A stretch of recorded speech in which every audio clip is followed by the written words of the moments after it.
for some racing. Everybody ready, set, go. Rev it up and let's roll. There's a party in the fast lane. Got my hands on the wheel and I'm flying. Heartbeat loud as the thunder rolls. Riding in on a stampede of lightning.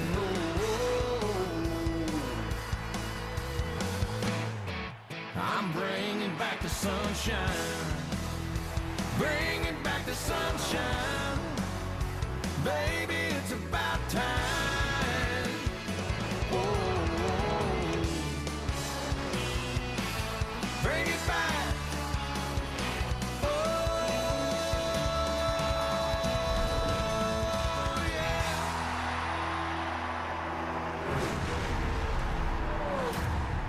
Welcome to NBC's coverage of NASCAR Sprint Cup Series racing from Phoenix. It's the Can-Am 500. Let's go trackside to Mike Massaro. Rick, imagine the pressure. It's an elimination race, and you're just 1 point below the cutoff. That's the situation that Matt Kenseth finds himself in here today. He says, though, he's feeling no pressure at all, focused only on the things he can control, and believes he's got a car capable of making his way and becoming one of the championship 4 in Miami. Kelly? Well, much like this time last year, Kurt Busch finds himself also in a must-win situation to move on to the championship 4. But Kurt told me this morning they're a little bit down on speed. That's where strategy comes into play. This team will be looking to roll the dice, which is appropriate for this former champion out of Las Vegas, Dave.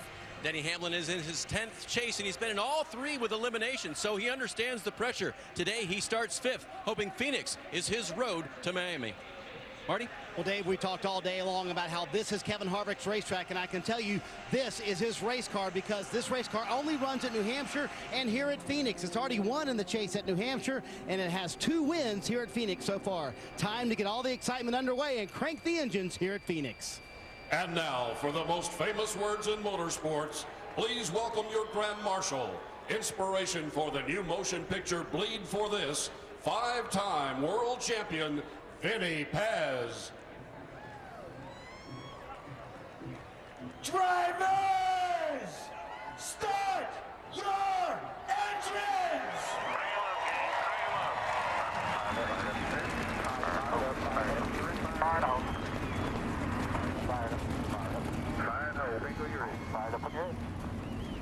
Radio check. Engines have come to life, and now 312 miles away.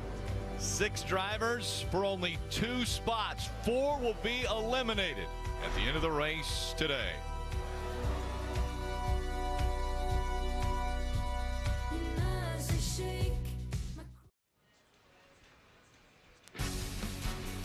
NASCAR on NBC is brought to you by Sprint, proud sponsor of the NASCAR Sprint Cup Series.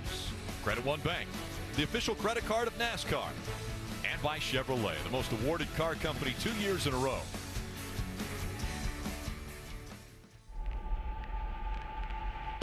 Kevin Harvick has won at Phoenix 8 times. Dominance understatement for Phoenix, so you almost have to pencil him in for that 3rd spot. He's won 5 of the last 6 Phoenix races. There will be situations where you have to put your back up against the wall and do things that most other people can't do.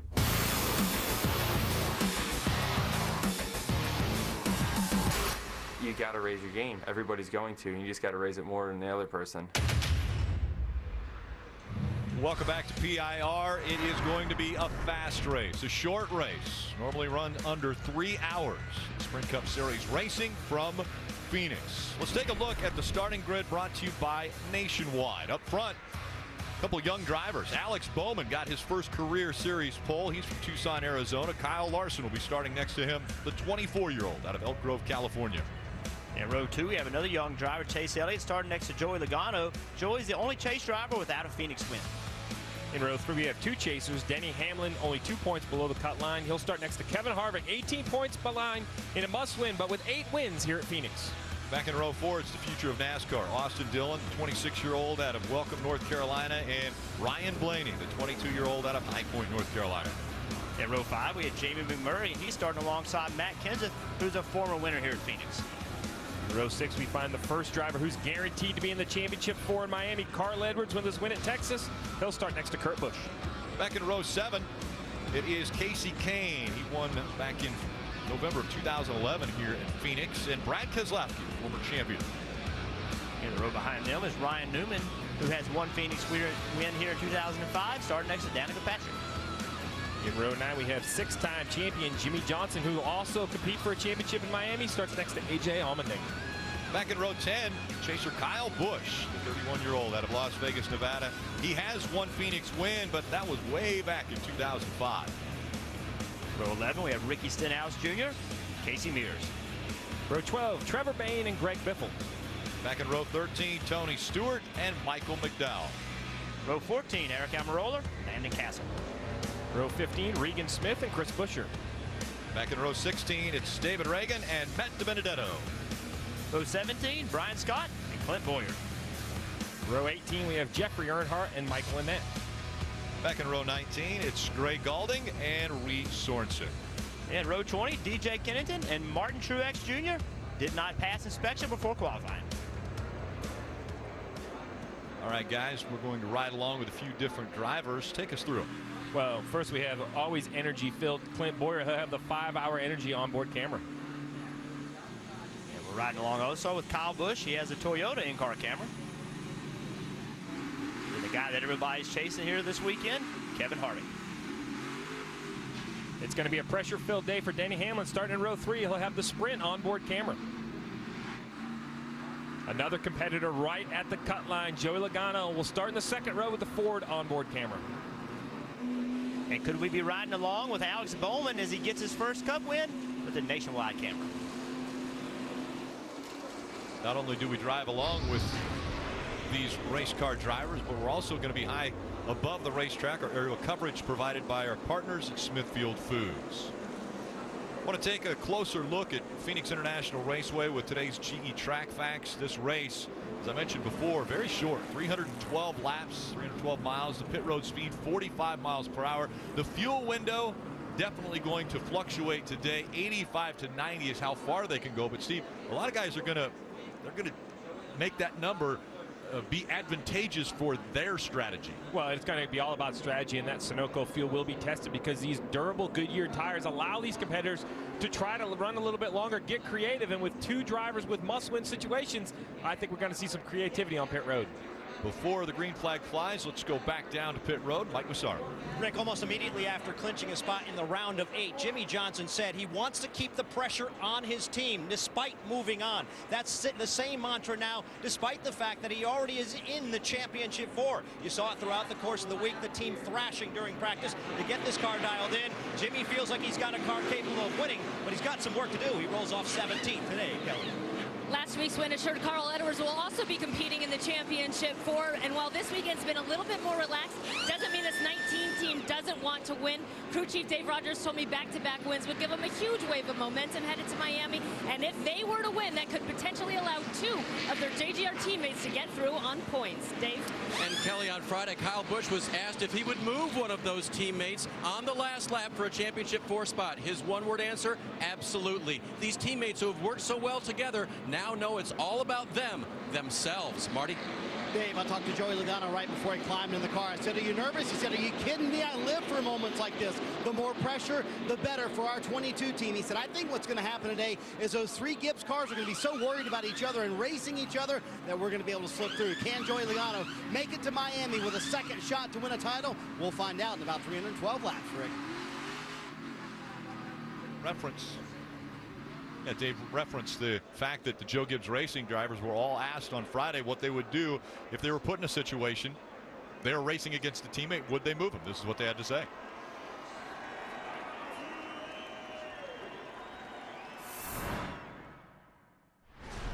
Jenna asked Denny if he'd move a teammate on the last lap if he had to get the Final 4 spot. No, I would not. Well, that's my answer today. And he said no, and then he smiled and he said, that's my answer today. What's your answer to that?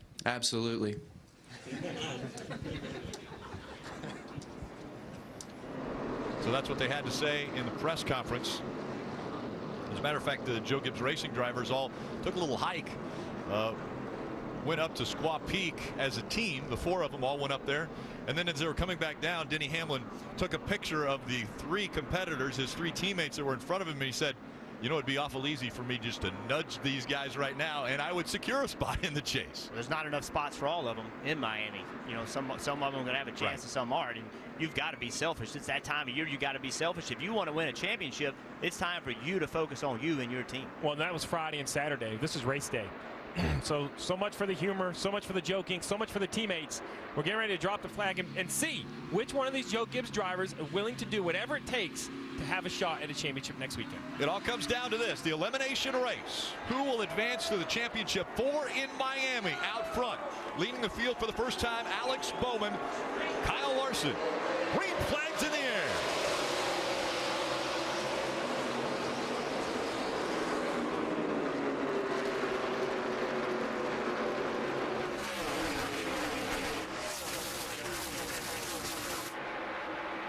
A unique racetrack, a dogleg on the backstretch. Denny Hamlin already diving below the yellow line. It's legal sideways. It's the 22 and the 42. 42 continues sideways. The caution comes out. Trevor Bayne goes around in the 6. Kyle Larson was around. The 22 of Joey Logano seemed to have saved it, but the caution comes out before they even got back to the start-finish line. This racetrack, when you first start on a run, whether it's practice or in the race, it is slick. We're out here in the desert. It gets sand on it. Very, very slick racetrack at the beginning of races. You see right here, the 22 jumps on the outside of the 42 of Kyle Larson. They enter turn 3. Kyle Larson gets loose immediately on corner entry, has to go off the racetrack, gets in the side of the 22 of Joey Logano. I don't think any damage. I think Joey moves along, no problem whatsoever. Right there, you can see he's already loose. Or comes around on him. Joey with a really nice job, because where Joey is, as high as he is on the racetrack, it's exceptionally dirty up there. So really nice job of maintaining control. 22-4-11. All Chase drivers trying to make it into the championship 4. Look how close it was.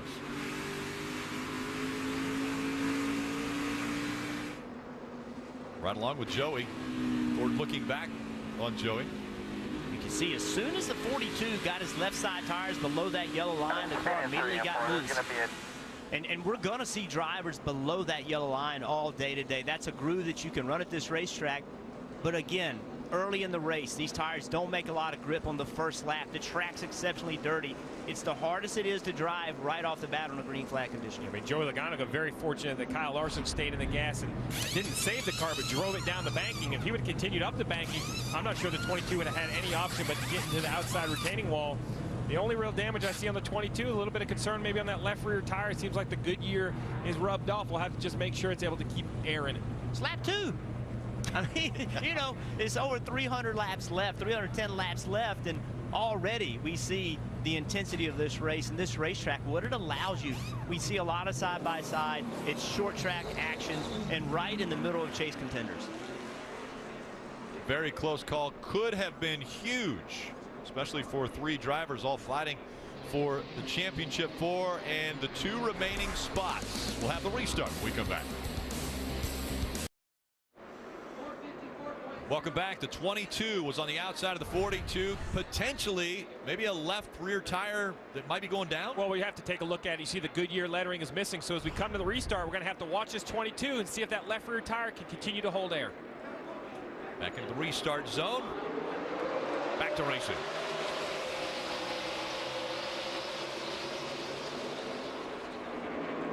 Contact with the 22 and the 88.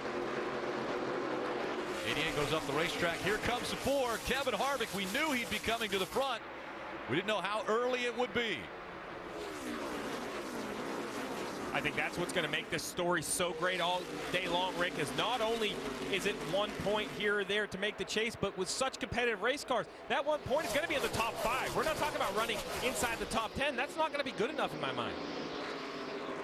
Chase points as they run on the left side of the screen. That will let you know just how important the points are in every position on the racetrack. And look how slick this racetrack is. The 1 of McMurray, the 21 of Blaney, the 41 of Busch, all of them 3 wide off of turn 2. There's just no grip right now. Everybody's sliding around. Aggressive move by the one on the outside of Busch there behind this battle. And Logano in the 22 all over the back bumper of Alex Bowman in the 88s. Marty. And guys, a lot of concern in the 22 camp about that left rear tire. We noticed it. Tab Boyd, the spotter, kind of tried to get an eye on it. Todd Gordon, they also have this advantageous pit stall in pit stall 2. So they're very close to the racetrack. They signed off on it as well. But behind him, Chase Elliott, we got a report that he said it did not look good at all. So far, so good. It looks like the left rear is hanging onto the air that it has. But close call early on. You got to wonder, guys, if that's a sign of things to come this afternoon. People are going to be aggressive, and right now we're seeing this is aggressive for the 22 to not come to pit road to even check that tire. They think that it's okay, but ultimately Joey Logano in a race for a championship. And these are the types of battles I'm really going to keep an eye on, because you have the 22 of Joey Logano, and a race win is great, but it's not needed. You see he's +8 right now. Alex Bowman, he's not in the points. So what's the approach Alex Bowman takes, Jeff? You know, does he race the 22 harder, knowing he has to protect points, or does he give him space to not affect the championship contenders? Well, I think also the other side of that is the 88. Why does he care? That's right. He's here to win a race. He's here to get his first win, try to solidify himself as a Cup driver. He doesn't have a ride for next year, so he's out here to race for that win. But on this restart, watch the 22 and the 88. 88 starts down the racetrack. The 22 was not down on the yellow line like I think Bowman expected him to be, and a little bit of contact. So early in the race, Joey Logano contact on the first two, on the initial start of the race and also on the first restart. That bent the fender in a little bit on the right front, so they're going to have to keep their eye on that as well. Normally, if you don't see smoke, it means that it's not rubbing against the tire. But I think that shows the intensity level that Joey Logano feels that he has to bring to this race. He knows he's racing all these Gibbs cars for that final spot.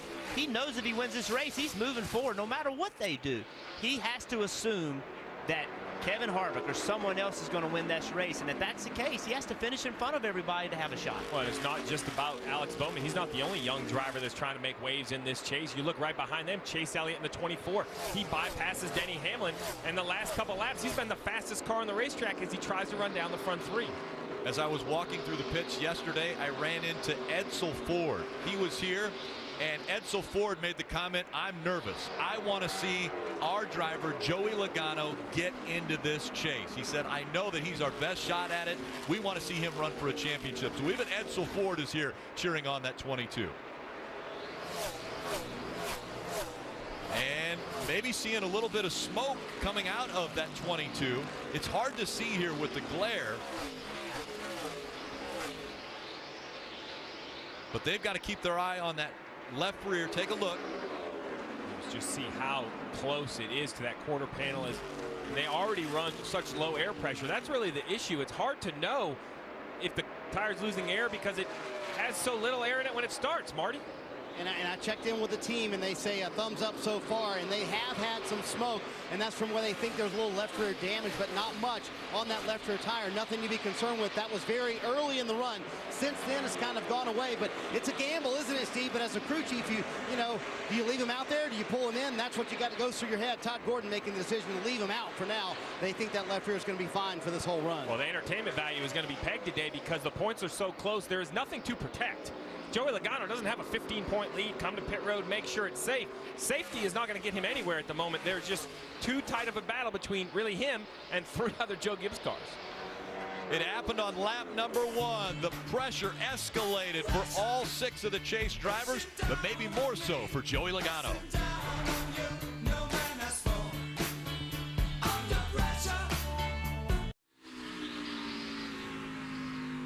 Watch the chase for the NASCAR Sprint Cup with the NBC Sports app and get closer with additional camera angles, driver stats, and track information. You can watch live anywhere on any device.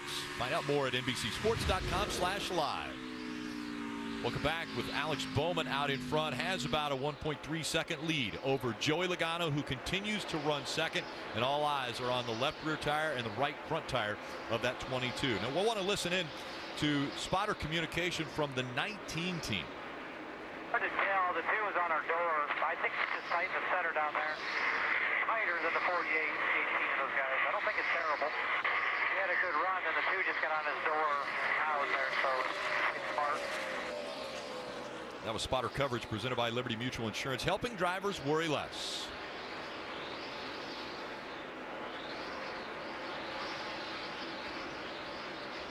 You know, it's not always about the situation of how the car is driving. It's also where it is in traffic. So you heard the spotter right there give the information that, hey, that 2 is right on your door. So as you got a little tight there, perhaps it was aerodynamics. Even at this 1 mile track, aerodynamics at the speeds they're running play into the handling quite a bit.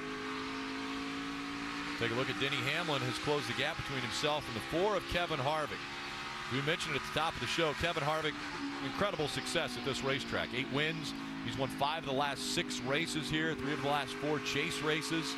He's been incredible, and right now we're seeing the 11 of Denny Hamlin challenging him for the 4th position. On the outside, by the way, Denny Hamlin's moved that groove up in the middle of 3 and 4, and Kevin Harvick recognized it, and I think just didn't put up a big battle, but to see the outside groove have that much grip early in the race is a little bit surprising. We saw yesterday in the Xfinity race, people start running the outside, but right now Denny Hamlin's really pushing the limits. Dave. And according to one of the other teams anyway, whose driver was requesting to go up and use that high line, the only car doing it right now, the 11 of Denny Hamlin. He practiced up there a little bit. He knew it would be to his advantage if he could make it work, and right now he did. Mike? Talking to Matt Kenseth's crew chief Jason Ratcliffe this morning, Dave, Ratcliffe told me, look, specifically, we need to beat the 22 and the 18 today. Right now, the 22 is ahead of the 20, the 18 behind him. So the feedback that Kenseth has been getting has been primarily on Logano, what's going on with him, and what he needs to do to try to track him down. Right now, Kenseth's been pretty quiet in terms of what the car is doing and how it's handling, but he's been pretty content and moving toward the front from his 10th place starting position. Dave? Mike, here at lap 28, Kyle Busch providing good feedback to his team. Also, veteran spotter Tony Hirschman telling the team what he is seeing.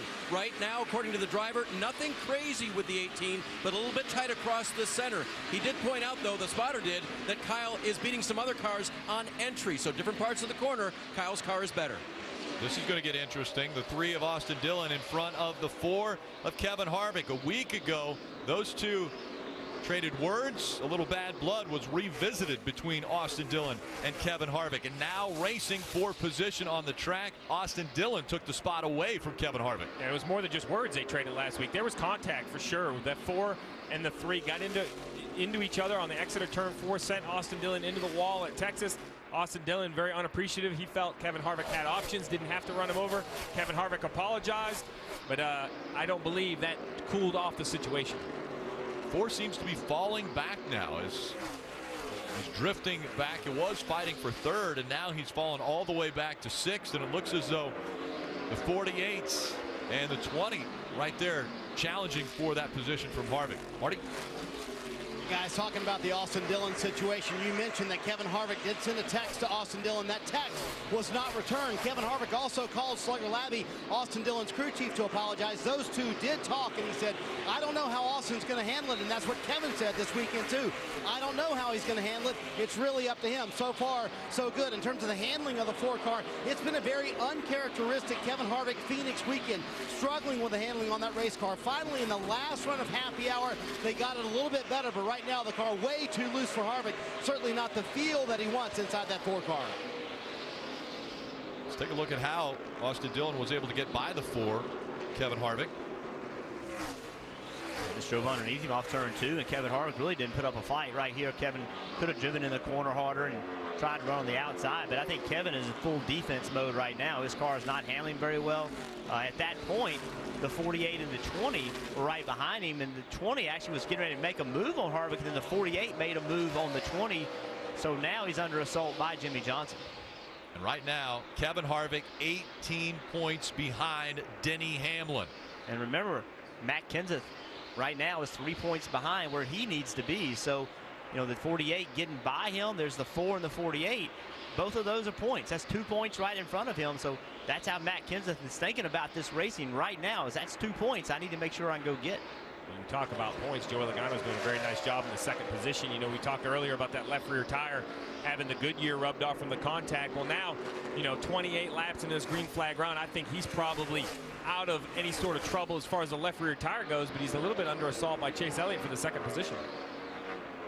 There you see the right side of your screen, the 22 of Joey Logano trying to hold on to second as Chase Elliott has closed the gap. Elliott now less than a second behind Logano.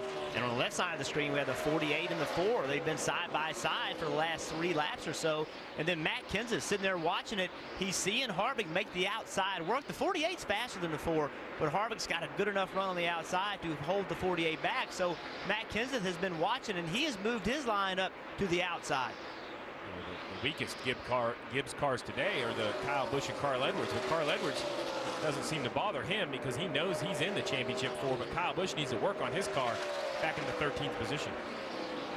The 78, you said at the top of the show, Jeff, started last, couldn't get through inspection before qualifying in a backup car, had an accident in that Friday practice, all the way up to the 15th position. So even though this 78's been eliminated after that engine expiration at Talladega, you could see, the disappointment in his face. He said he wants to go out and try to win the rest of the year. So far looks good early in this race at Phoenix. Very strong as he continues to move up. Let's see who is on the move. Brought to you by Chevrolet. Martin Truex Jr. 23 positions already. Jimmy Johnson 10 spots. Landon Castle, Kyle Busch, and Brad Keselowski all on the move. Marty. Rick, let's chronicle the weekend for the 78. They wrecked in the final few minutes of practice on Friday, got the backup car out, didn't get through inspection in time, never made a lap in qualifying, and then finally Saturday when they got out for practice, they left a piece inside the radiator that actually blocked the entire radiator, and the water temperature shot up to 300. They had a problem with that. They finally got all that fixed and got back out on the racetrack for practice. They did not change the engine in the 78 car, however. They said it only ran at 300 for about a lap and a half, and they're confident it'll be fine this afternoon. But an impressive march through the field for Martin Truex Jr., who picks up another spot right there. This team doing very well, and they think they have a top 5 car. They made changes this morning to make it a winning race car. We'll see if 78 can go all the way from the back to the front this afternoon and win here at Phoenix. Already 24 positions they have made up from the back, and they're chasing after the 88. Alex Bowman, the young man looking for his first Sprint Cup Series win out front.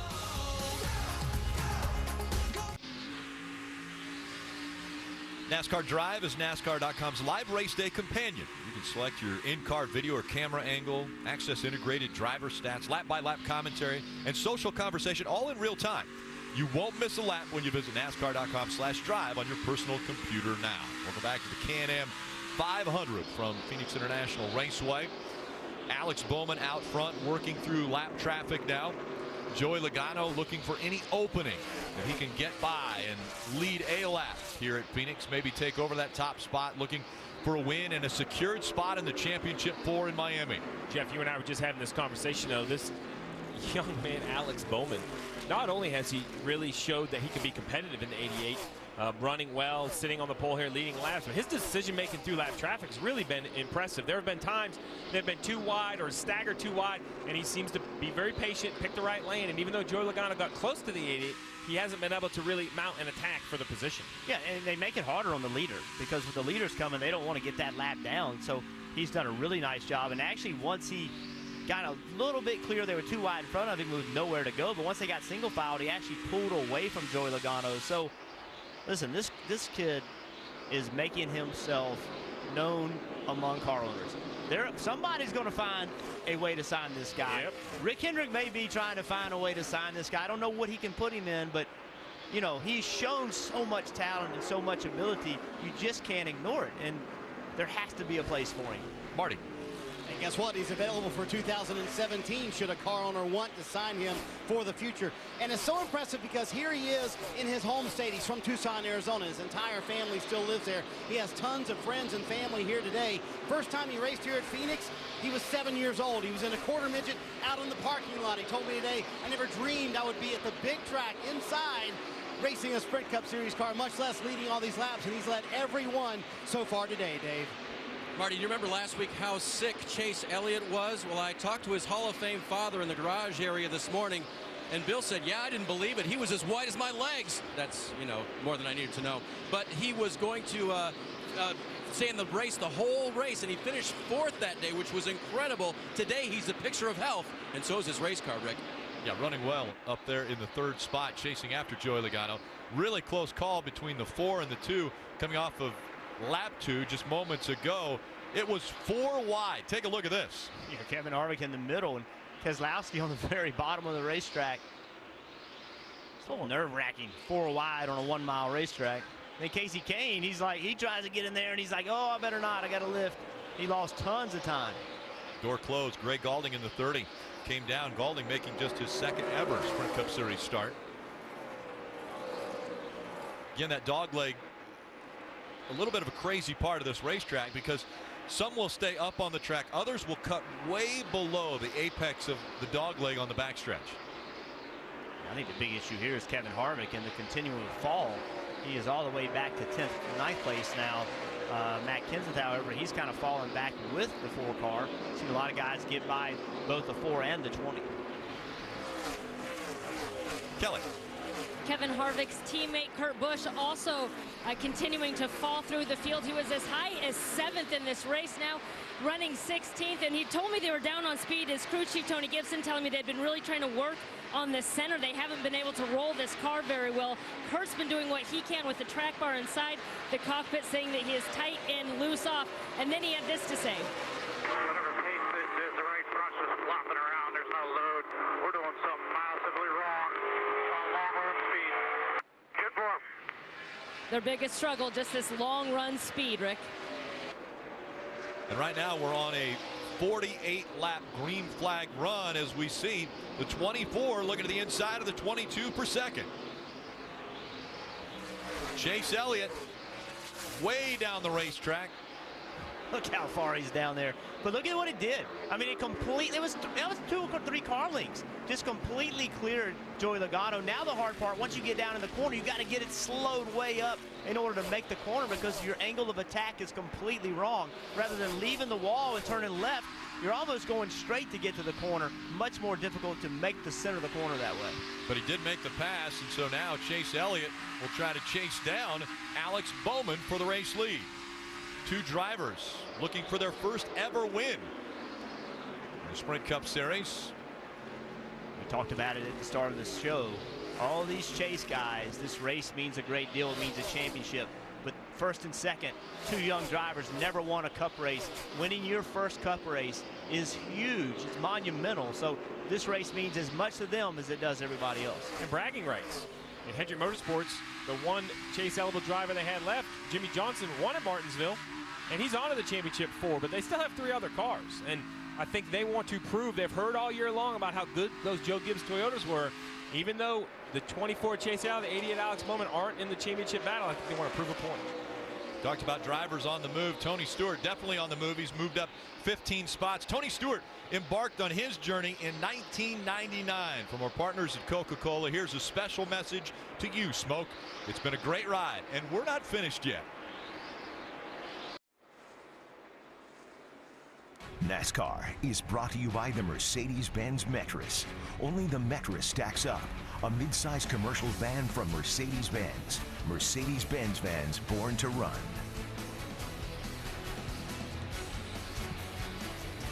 Welcome back to Phoenix, and I'll take a closer look at this 23-year-old from Tucson, Arizona, Alex Bowman. Prior to this race, he had led only 9 laps in his first 79 starts, and he has led every lap today.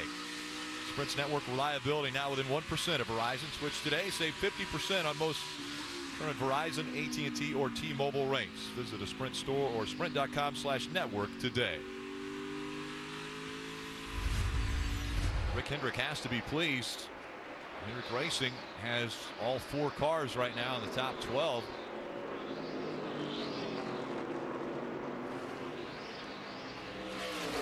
Bowman out front, Chase Elliott, 2 young drivers. Then you have the 6-time champion Jimmy Johnson running 4th. Casey Kane up there in the 8th spot. You'd have told me 3 months ago we'd go to Phoenix, you'd have 400 cars in the top 8. I would have said you're crazy. Right. I mean, they just were not running well enough to do this, but they have drastically improved. It's amazing how much improvement they made. Now they have Jimmy Johnson going, trying to win his 7th championship in Miami next week. And on top of that, you have 2 young drivers. Casey Kane is rejuvenated. A lot of momentum right now. The 18 of Kyle Busch, before the race started, he was the cut line. He was in the 4th position, but now has dropped down to 6th, Dave. Talked with Adam Stevens, his crew chief, this morning. He said, we have worked hard on this race car. Friday, we unloaded loose, and we just never got it right. Kyle qualified 19th. He said Saturday we worked all day. We got on the other side of it. But today, Kyle still has some complaints. They have more work to do. Listen. The back is a little bit up on top of the track, but it's mostly the front. The front just slides. Just really got to slow it down. Feel like I'm turning the steering wheel too far. If you want the track bar to go up, then I need my front backer pulled. This one, I'll make some big changes here. And Steve, the big thing that I heard right there was he's not going to be able to use that track bar adjustment inside the race car unless he gets an adjustment to that front suspension. Well, yeah, that's what he thinks he needs. I'm sure he's tried to run it up inside the race car and understands where that put the balance of the race car, so it sounded like he would like a Packer adjustment. Maybe he feels like the splitter needs to be closer to the racetrack. You just need to be careful on this smooth 1 mile surface. If you can get that splitter a little too low, sometimes, Jeff, it's hard for the driver to feel it, but that can be the tightness, the splitter on the racetrack. As you see the one of Jamie McMurray, that shortcut, just how rough it is when you try to get back on the racetrack. It's violent. Marty, how about Kevin Harvick? He's fallen all the way down to 11th. Has he stopped the problems that they've had? Well, they've actually gotten worse, Rick, and they started 6th today. Just to give you some context, they're back in 11th, as you mentioned. So falling back to the field earlier on, he was way loose, and he said a moment ago, the car's not even close, plowing tight. I can't even think of getting back to the throttle. And Steve, here's the problem for Rodney Childers. This is a short race. There's not a lot of time and not a lot of opportunities on pit road to make your car better. It's a battle for 3rd place. Jimmy Johnson takes that from Joey Logano. So that's the dilemma for all these crew chiefs. If your car's not handling well now, you don't have a lot of shots to make it better in a very short race like we have here at Phoenix. No, I think that's what makes Kevin Harvick's record here even so more impressive. That, you know, I think he's just entered close and he knows what he needs. And I think that's why when Kevin Harvick says during practice he's not comfortable with his car, you have to really listen, Jeff, because he understands the baseline and what it should drive like here. Yeah, and that is the important part. And the big concern is as they've fallen back, now they've fallen all the way back to 11th, is that now you're going to have to get back by all those cars, right? I mean, you needed a short run so that you could come in and fix the car, but you've gotten this long run at a time when your car is not good, and you've just given up a tremendous amount of track position. And it's not easy to pass here. It's very difficult to pass. Well, and as we enter this long run, now 65 laps, it comes to mind. Remember yesterday in the Xfinity race, why that was under the lights, it was much easier to see the brake temperatures. We talked a lot about those front rotors glowing, so it was obvious to the fan, to us up here in the booth, who was using a lot of brakes and who was not. But here today, not under the lights, very difficult to see the rotor temperature, so these drivers are going to have to be very careful. We heard Kyle Busch talk about the ill handling of his race car. The Ford Kevin Harvick hasn't been in love with his. Not to depend on the brakes, because, Jeff, you can get the brakes too hot, perhaps fail a tire. That's right. When you fail that tire, literally the wheel gets so hot where the tire touches the wheel, it actually melts. We call it melting the bead, and it just immediately loses all the air. And remember, these cars have more power than an Xfinity car. You have to use more brake than an Xfinity car. So braking with a Cup car is much more difficult and excessive than in an Xfinity car.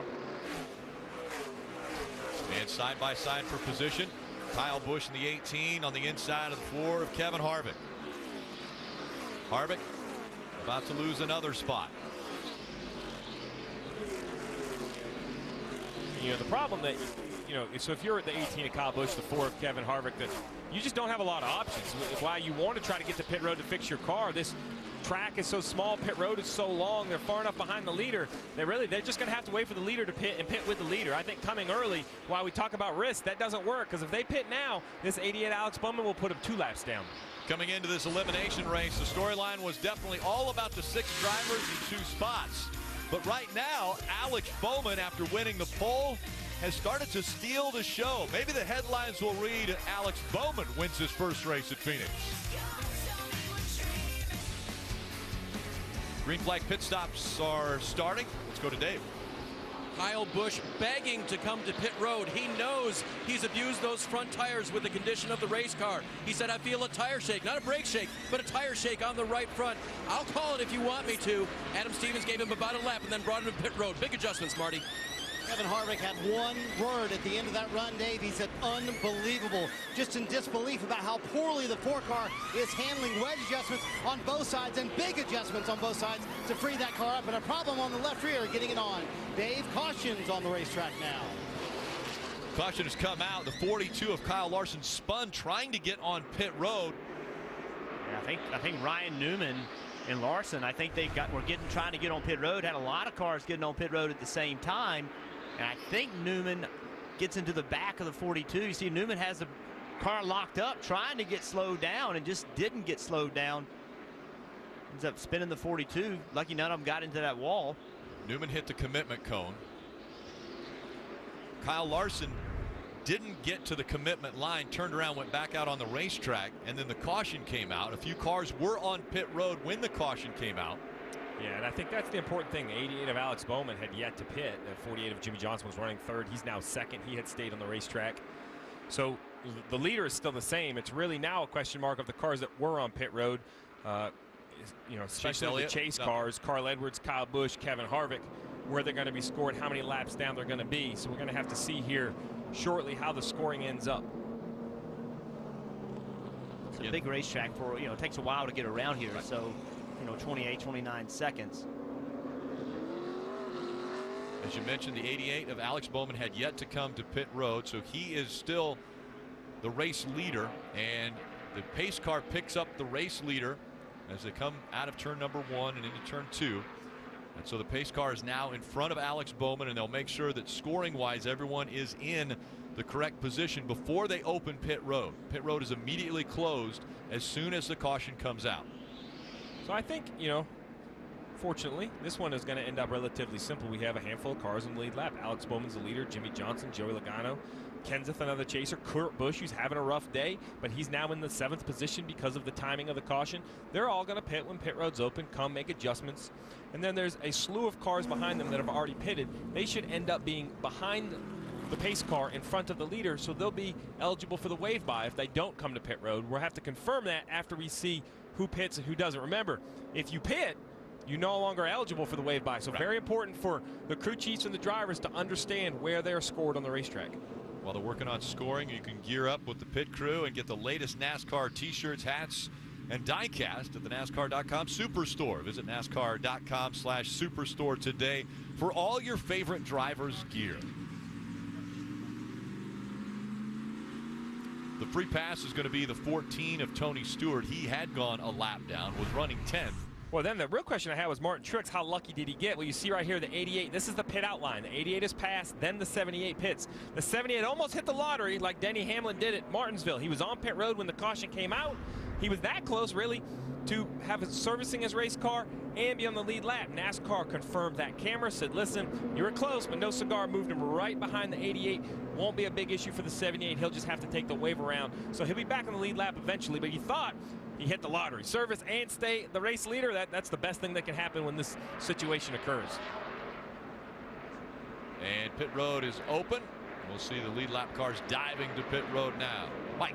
And Matt Kenseth will give up the 5th spot on the running order to come down pit road. The car started off a little bit tight, but began to turn a little bit better over the course of that run. Crew Chief Jason Ratcliffe emphasizing to Matt that we need to keep up with the racetrack, so they may made some significant adjustment here. You can see the wedge wrench going in now on the rear window. They'll make that adjustment to the chassis along with 4 tires and fuel. Kelly? The 41 team took a big swing at its car overnight. They're going to have to make more big adjustments now. Kurt Busch saying he just has no grip. He's tight in, loose off. So they're going to take some wedge out and adjust the air pressure. 4 tires, Marty. Joey Logano was so tight in the center, Kelly, that he put 5 rounds of rear brake into the car. And then he said he was fighting loose off at the end of the run. They're going to fix that left rear damage, take a little extra time there. Alex Bowman wins this race off pit road. And a call to him, Rick. He was coming to pit road, darted back out on the racetrack, handling the car very good. He's led every lap today. Bowman stayed out front, a great stop. Logano gained a spot on pit road.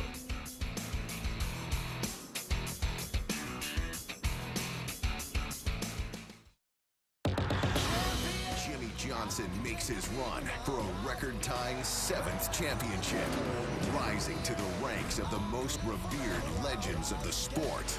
The Sprint Cup Championship on NBC. So we had some interesting strategies there when that caution came out in the middle of the pit stop sequence. The 20 car had not pitted. He was running in 9th place. Because he didn't pit, a lot of people pitted. They were going to end up being on the tail end of the longest line. He came out 4th. But the other winner, the 41 of Busch, he was all the way back in 19th. And he stayed out and hadn't pitted yet. And he now is moved up all the way to 7th place. So the 78 has had kind of a double whammy. It started with green flag pit stops. He was on pit road. We showed how he just lost a lap to the 88, but I assumed they had serviced the car. They did not. So now he has to come back to pit road. He needs fuel. So he's 1 lap down in this situation. So now he's the first car behind the behind the pace car. Cruising right here through 3 and 4. Pit road's open. He takes a hard left to come to pit road, and he accelerates right here. Now that's normal behind the leader in other cars, but NASCAR deems that his acceleration to that timeline put him in front of the pace car. They then said that's pulling up to pit. They held the 78 another lap. So now the 78 started at the rear, showed a good car. He's 2 laps down. This is what he had to say on the radio. Did I pull up to pit? No idea. I pulled off the racetrack and I sped up to the line like you always do. I didn't pull up anywhere. Yeah, I don't understand. And guys, Truex was hot when he left his pit, angry about the penalty, but he did pass the pace car when that happened, Steve. And that's the panic that sets in when the caution comes out and you're on pit road. He was actually physically in his pit stall. They didn't service the car at that moment. They could have serviced the car, and then they would have been out with a cycle. And you see everybody arguing right now, trying to get that lap back, but that lap's not coming back for the 78 team. We saw this happen to the 4 car earlier in the chase at Chicago, and that's how they went down a lap as well. So I just want to stop. There's 2 situations here. The penalty is huge, but we need to go all the way back to 78 of Mark Truex Jr. If they would have just put fuel and tires on their car during the green flag pit stop, they would have still lost a lap, and they would have never had to pit a second time. They would have taken the wave around. That is a mistake. And the wave around would have put them back in the lead lap. Correct. So Cole Pearn, I praise him. Cole Pearn's very, very smart, sets up a fast race car. But that is a mistake. It's the same mistake we saw Rodney Childers make back at Chicago trying to save a lap. It's difficult to do, but when you're on pit road, you just have to service your car. And then the second part, the penalty, the pulling up to pit, you cannot pass the pace car. The only exception is Darlington because the entry, it's been called twice this season. Both were at Dover, and I understand Mark Truex's frustration, Jeff, but NASCAR, in that video, in my mind, got it right. He was definitely in front of the pace car coming to the commitment line. Yeah, it's a difficult call, but you can't pass the pace car. And the big factor, though, is now he's 2 laps down. This is a car that could have won the race and had a huge influence on who is going to get into the chase at Miami. Now you've taken that car and put him 2 laps down, so could have a huge impact on this championship battle. 18 cars took the wave around. Alex Bowman still out front. The control car on the outside. Green flag back in the air.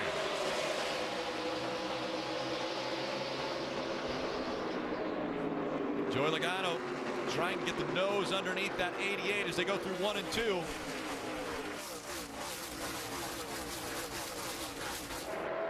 I think the other big winner in that sequence there is Greg Biffle in the 16 car on the outside of the 48 of Jimmy Johnson.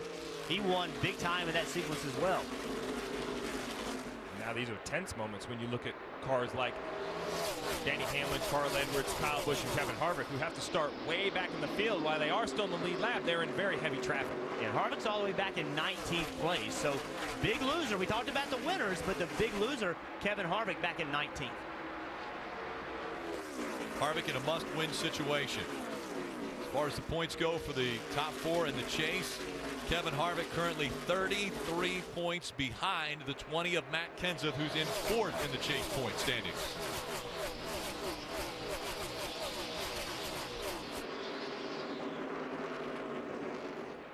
Race for the lead. Here comes Joey Logano.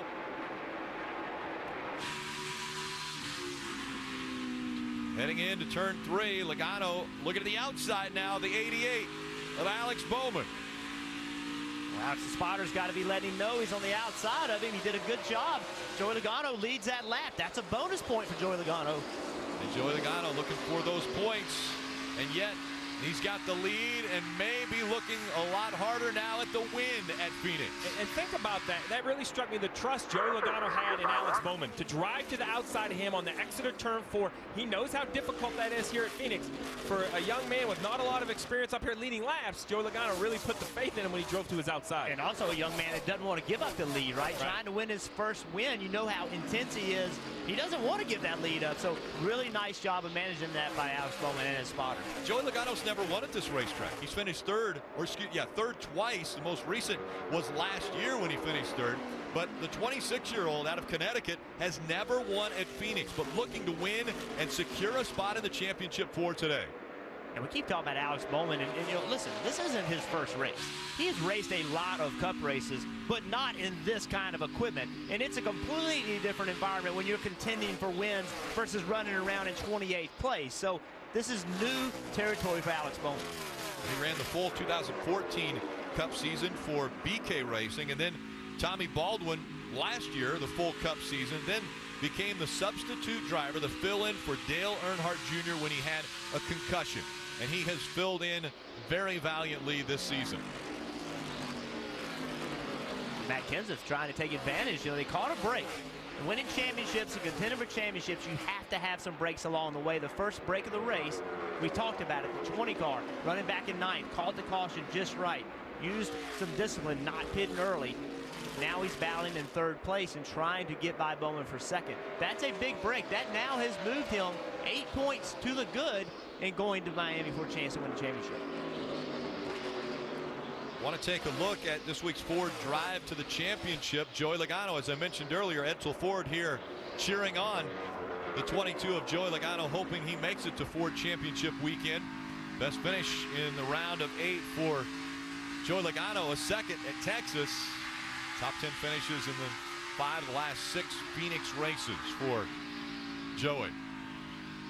You know, when you always talk about tiebreakers, I used to scoff at the idea. I'm like, oh, tiebreaker. I mean, how are we ever going to get to a tiebreaker? And we've seen more ties in this type of format when it's 3 race rounds. Then that tiebreaker can become very important. Very important. Joey Logano with that second place finish in Texas. That could definitely help him out if it comes down to a tie. But right now out in front, that puts him in a position where he could be joining Jimmy Johnson and Carl Edwards in the championship 4. Kelly.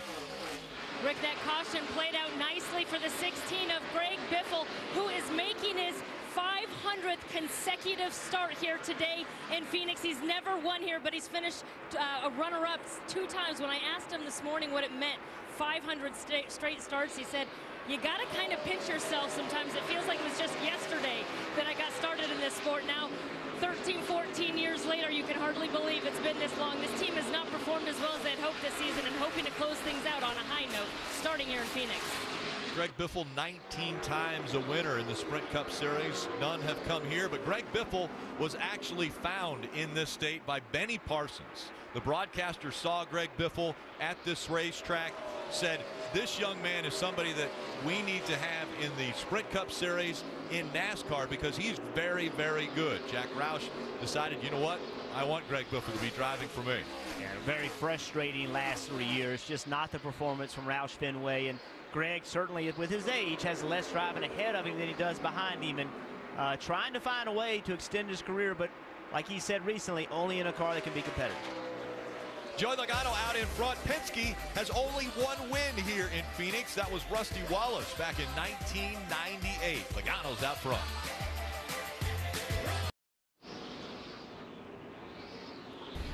Monday's #1 new drama, Timeless, travels to the year 1972 for the biggest presidential scandal in history.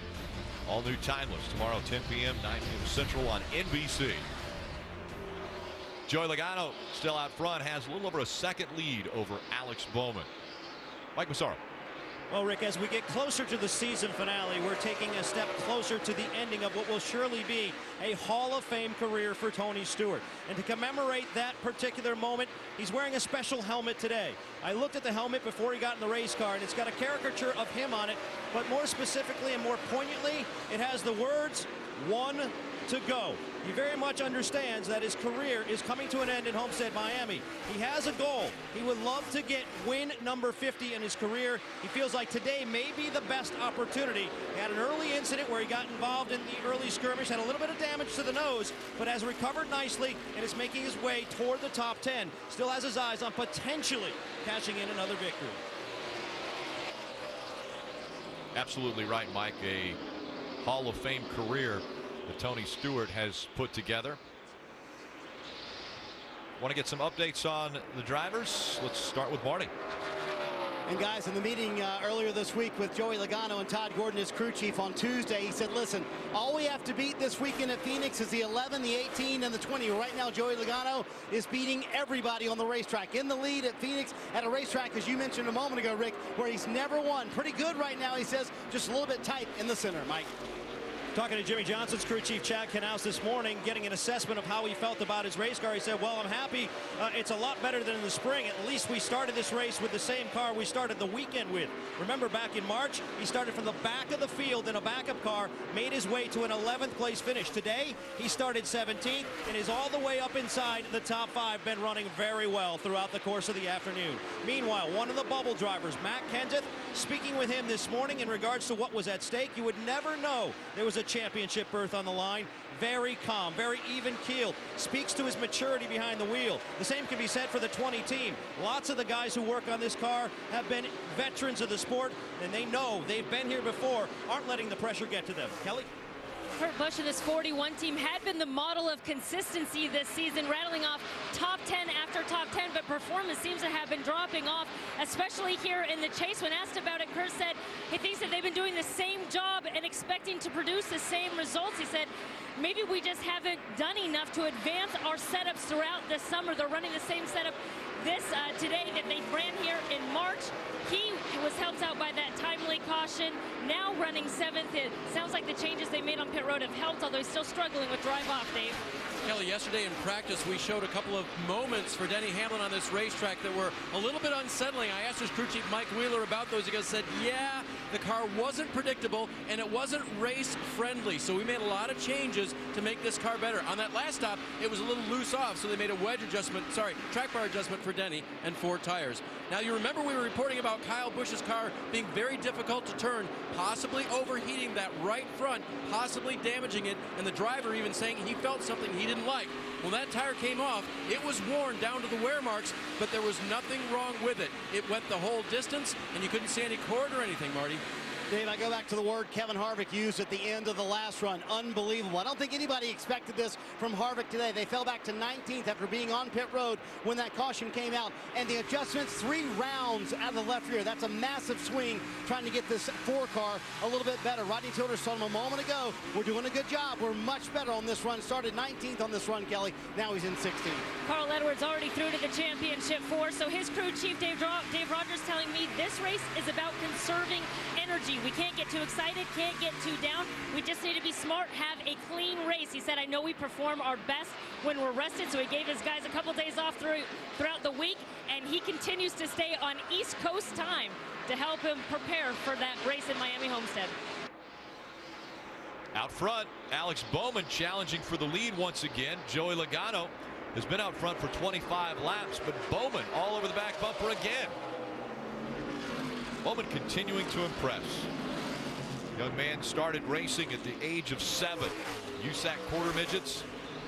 Again from the Tucson, Arizona area. Look at him go all the way down, trying to make the pass through the dog leg. Side by side as they go through 3 and 4.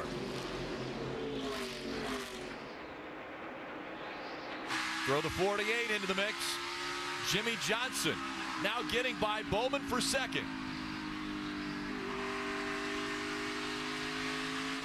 Jimmie Johnson is going to not have quite as much trouble as Bowman was having getting by the 22. I think Jimmie Johnson's got the fastest car on the racetrack and clears the 22 getting into turn 3.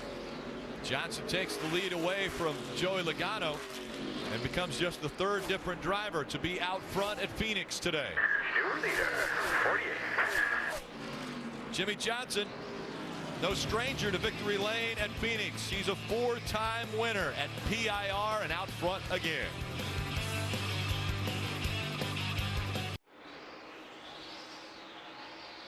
The spotter coverage brought to you by Liberty Mutual Insurance, helping drivers worry less on the track and on the road.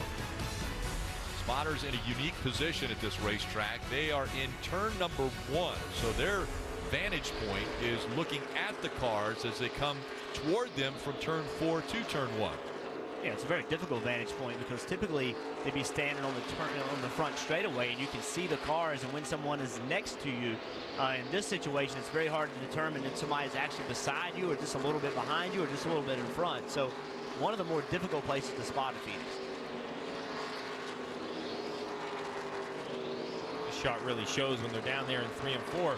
You can see they get so low on the racetrack. That 17's up in the top lane, and you can see they kind of go below the campers right there. And you know, those cars are all relatively spaced out, but you can imagine if you were battling by inches, it's going to be hard to see. Well, remember, we've seen Kyle Busch go below the yellow line. When he goes below the yellow line, the spotters can't even see him anymore. He's so close to the inside wall.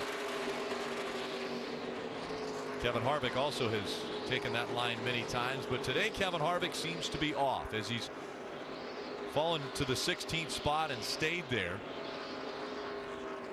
Harvick so good at this track, 8 wins, 5 of the last 6. And every time Kevin Harvick has been in a position where he has to win to advance, he's been able to do that. And this is the first time that we have seen this team falter. Potentially. Obviously, a lot of racing to go. Still 183 laps in this race. But they have not shown the speed or the ability to get up front and contend for the win today. Battle for third mounting between the 22 of Joey Logano and the 20 of Matt Kenseth. Again, the Joe Gibbs Racing team came into the round of 8 with 4. 50% of the competitors were from one organization, Joe Gibbs Racing. Carl Edwards solidified a spot in the championship 4. That meant that 3 drivers were fighting for those 2 spots out of that one organization. Right now, Matt Kenseth is looking as though he may be one of the drivers that will advance out of Joe Gibbs Racing. He is currently 5 points above the 5th place driver, which is the 11 of Denny Hamlin. Marty. Joey Logano said he needs a little bit better turn into the corner, Rick, and a little bit better drive off the corner. And Todd Gordon has praised him as these guys have kind of passed him once he had the lead. Now he's back in third for being patient. But Steve and Jeff, here's the question. As the caution comes out, we'll save that question for later, guys. Yeah, caution has come out. We're saying debris on the front stretch. So the yellow flag flies. This run has been about 41 laps of green flag racing, about halfway through a fuel run.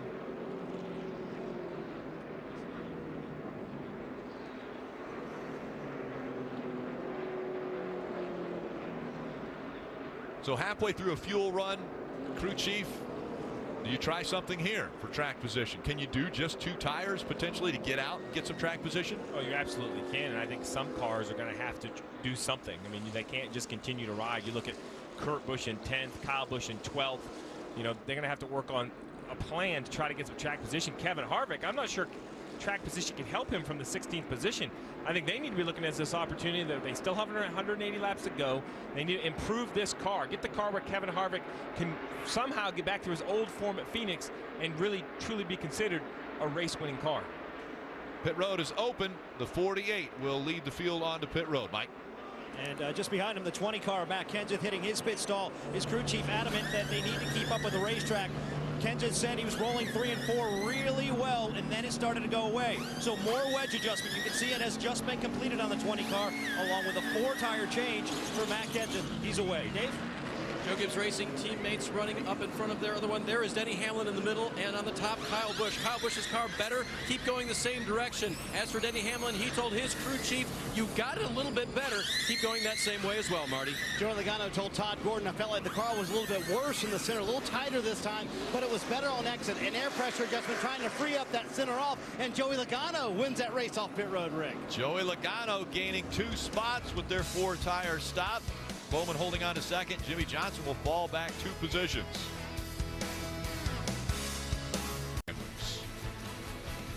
Just like what happened earlier with the 78 team, the 48 team has been called for pulling up to pit. They passed the pace car trying to get to pit road. So you see right here that 48 is going to peel to the left, go to the apron of the racetrack. He has every right to do that, but then you're going to see he's going to accelerate to try to get to the timeline to try to gain an advantage on the 22 and the 20 that were back there, and in that he passed the pace car. As we mentioned, this is something we don't see a lot, but we saw it a couple times at Dover earlier today with the 78. Here's Jimmy Johnson's opinion on it. Ask us down there, man. They told me he pulled up the pace, past the pace car entering pit road. We're the leader. His response was, we're the leader. I'm involved with the drivers' meetings as far as the video that's shown to the drivers every week at every racetrack, and I know that part of the verbiage is... This is absolutely ridiculous, NASCAR. The verbiage is you cannot pass the pace car when you come to pit road. Well, I think Jimmie Johnson's frustration is, you know, we have 30-something races a year, and we said it's only been called twice at Dover and twice today, so some of it has to do with the layout of the racetrack, but this is the one that was called earlier today, the 78 of March. It's obviously a much shorter distance to get to that line, so the rule is you can't pass the pace car. I agree, Rick. So the leader has to be very, very cognizant of the fact of where the pace car is, because I think you naturally are going to have a pretty good advantage. But both the 78 and the 48 did accelerate to that line, which we see leaders do a lot, Jeff. But as you mentioned, it's because of the shape of the racetrack. And theoretically, Martin Truex Jr., if he just kept going down pit road and didn't pit, he could have gained a lap, right? I mean, that's why they have this rule in place. He could have just gone all the way down pit road and never pitted and actually gained a lap. So obviously that's why they have this rule. And the opposite end of the spectrum as we see the 48 serving their penalty. 22 of Joey Logano. They had the fastest time on pit road. On that pit road for only 40.7 seconds from the entrance to the exit. Sprint's network reliability now within 1% of Verizon switch today. Save 50% on most current Verizon, AT&T, or T-Mobile rates. Visit a Sprint store or sprint.com/network today. Let's listen in to Joey Logano in the celebration of that pit stop. Yeah, baby. That's right. Nice work. Awesome. So Joey Logano knows that helped him get out front, and track position so key here at Phoenix. Difficult to make the pass. Logano and Bowman will restart 1 and 2. So now, if anybody else makes this mistake today, shame on them. I mean, you know what I mean? You've had two drivers that have come on pit road, the shape of the racetrack and the pit road, how much shorter the radius is on the pit road creates this opportunity. The crew chiefs, the spotters, they need to be conveying that to the leader of the race and say, do not make this mistake. It's happened twice already, and they will call you on it. Chad Knaus, you see him shaking his head. Here's what he had to say on the radio. I guess I don't understand. It was past the commitment line before you ever even broke the plane to the pace car. I don't understand that in the least little bit.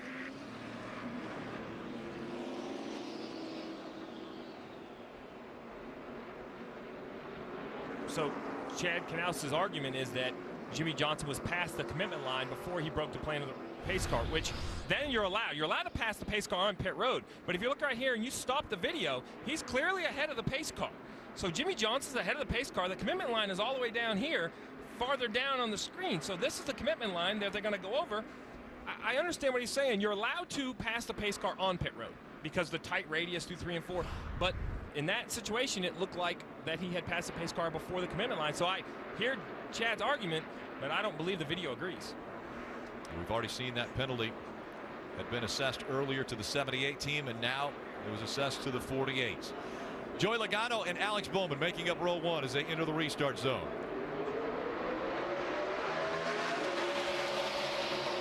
It's a great restart by Joey Logano. Got a great launch.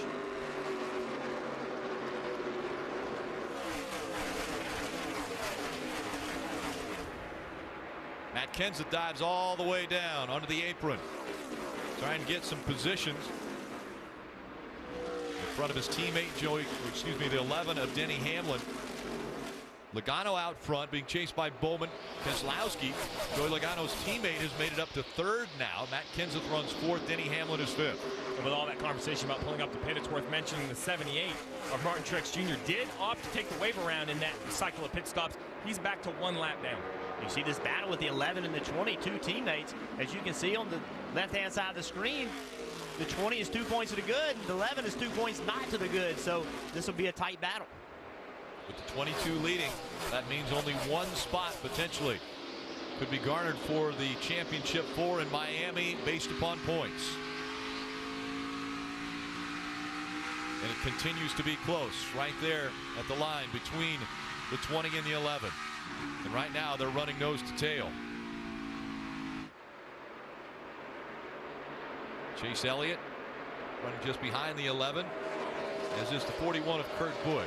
After the pit strategy and staying out a little bit later, staying on the lead lap, they have stayed right in that 7th position, haven't been able to advance and have not fallen back. Mentioned that Joey Logano's teammate Brad Keselowski has made a surge as of late, currently running in the 3rd position. Mike? Yeah, he's felt pretty good about the race car right now. Says it has good balance, just needs maybe a little bit more speed. You got to credit the engineering staff on this team.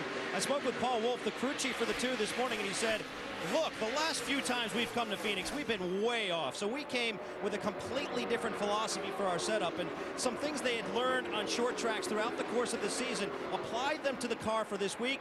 And lo and behold, it has worked. The car has come to life. It's been very good. Has not led yet, but has gotten close to the lead. And he's also earned the attention of his peers. Jimmy Johnson told me this morning the car he was most concerned with was the 2 of Brad Keselowski. Rick? Thanks, Mike. So teammates fighting for a win in Phoenix. Kevin Harvick fighting for a win in Phoenix again, because that would mean he would then have a shot at the championship.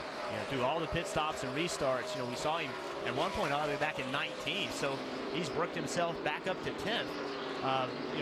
Small things matter. You have to climb your way back into position to win the race, and in 10th place, it's manageable.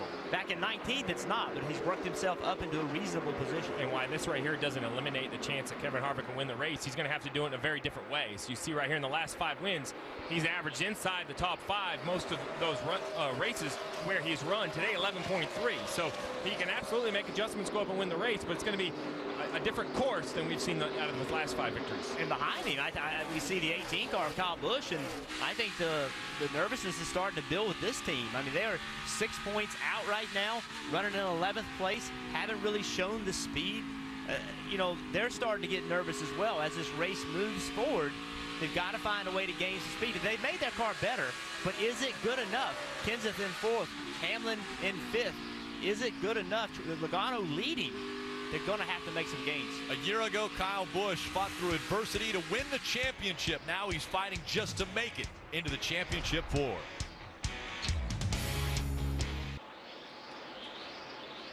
Let's check out the Toyota Camry on-track car. Jeff, you were on the track yesterday, and it's a little bit violent going through this dog leg, right? Yeah, you run down here and watch how you can hear the car bottom out. It doesn't look that bad when you watch it on TV, but when you're in this car, watch my head when I bottom out on that racetrack. It's very rough, and then come back out on the racetrack, it's very abusive also. So these cars, they have to be built tough to take it. I mean, the drivers, obviously their heads surrounded with foam and a helmet, but the cars themselves have to be tough enough to take it as well. So we see a battle for the lead. Here comes Bowman once again. Alex Bowman looking to the inside of Joey Logano. Logano, if you can be comfortable, was the most comfortable coming in as far as points. But a win would secure a spot to the championship 4. Alex Bowman trying to steal that opportunity today. And again, Alex Bowman, this young man, he wants to prove himself. He has done a great job filling in for Dale Earnhardt Jr. in this 88 car, has shown incredible skill, but that win is out there. It's lingering. It's just in front of Alex Bowman, and he can see it today. There's only 156 laps to go. At the halfway point of this race, Alex Bowman has led early on 93 laps, trying to get the lead again as he looks to the inside of Logano.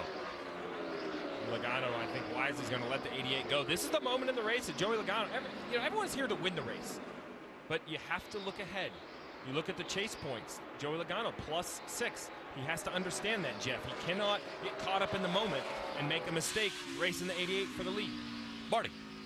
Joey Logano certainly being smart, Steve. Alex Bowman being impressive today here at Phoenix in the lead once again. He told me earlier this week, said, if you'd have told me I would be on a Cup Series pole this year back in January, I'd have told you were crazy. Well, he's probably honored to know that Tab Boyd, the spotter for Joey Logano for the last 15 laps, was coaching Joey on Alex Bowman's line, saying he's getting lower into 1 than you are, he's lower through 3 and 4 than you are. So Alex Bowman kind of schooling the 22 and Joey Logano right now, but back in the lead. This kid has been so impressive today, Rick, here at his home state in Arizona.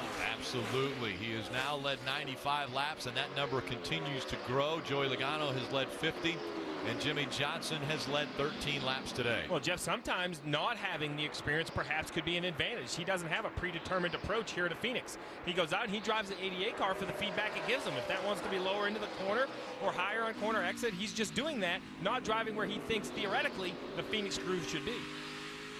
Yeah, that's a good point. You have to put the car where it wants to be. You have to take advantage of what the car's strengths are. If the car wants to run the bottom, wants to exit low, or whatever it wants to do, that's where you have to make sure to put it. You see Alex Bowman has the left side tires below the yellow line. We've seen other cars way up in the gray on the outside line. So there's really no right or wrong. It's just you taking advantage of what your car strengths are. And as we continue to move forward in this race, now we have Logano in second, Kenseth in fourth, Hamlin in fifth. So those points are starting to tighten up. You see them at the top of your screen. That, Denny Hamlin, even running in the fifth position, is 2 points out currently right there. Kyle Busch is 5 points out, running just inside the top 10.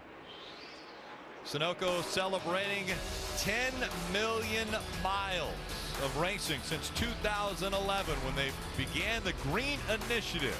Congratulations, Sunoco.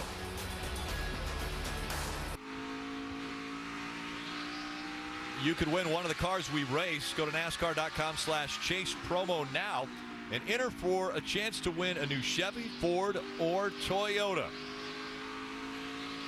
Welcome back to the Can-Am 500 from Phoenix International Raceway. Just 145 laps to go. Alex Bowman is out front, has almost a 2-second lead now over Joey Logano. Bowman has looked impressive all weekend long after winning the pole on Friday and then putting together some impressive practice laps yesterday. He has been out front, led the first 92 laps of this race, and now he has led 105 of these laps. His teammate, the 48 of Jimmy Johnson, continuing to move toward the front, although with the penalty, he's now in a position to get the free pass. Well, I think one lap down. That's why that pass is so important. Jimmy Johnson is driven from the tail of the field all the way through all the lap down cars to pass the 31 of Ryan Newman to put himself in the free pass position. So even though that penalty took him out of the lead and he had to give up a lap on the racetrack, he's trying to dig out from that hole with 143 to go. Now he needs a caution, Jeff. He'll need a caution quick because Alex Bowman is only a couple seconds behind Landon Castle. If he puts Landon Castle a lap down, well, now Landon Castle will be the first car lap down. So Johnson's going to need that break relatively soon. Well, and he's not the only one. The other one that needs that break is Martin Truex Jr. He decided to take the wave around to try to get back a couple of his laps that he had an issue. But without that, he's going to have to come to pit road here momentarily. For updates on the Chase drivers, let's start with Mike Massaro. And Matt Kenseth, Rick, came into the day knowing that the only way he could really truly control his own destiny would be by winning the race. And you just saw he made a move on Joey Logano there, going toward the front. He's been running very well. He told me the approach today was to be aggressive, but to be smart. We've seen it throughout the course of the day with Matt Kenseth. He's been calculating every move on the racetrack, making sure he does not put himself in a dangerous position. Dave? Denny Hamlin runs fifth right now. What a great day, right? Well, look on the left. He is still in the red as far as the chase points go as they run. Not good enough yet, and the car loosening up as the run goes. Marty?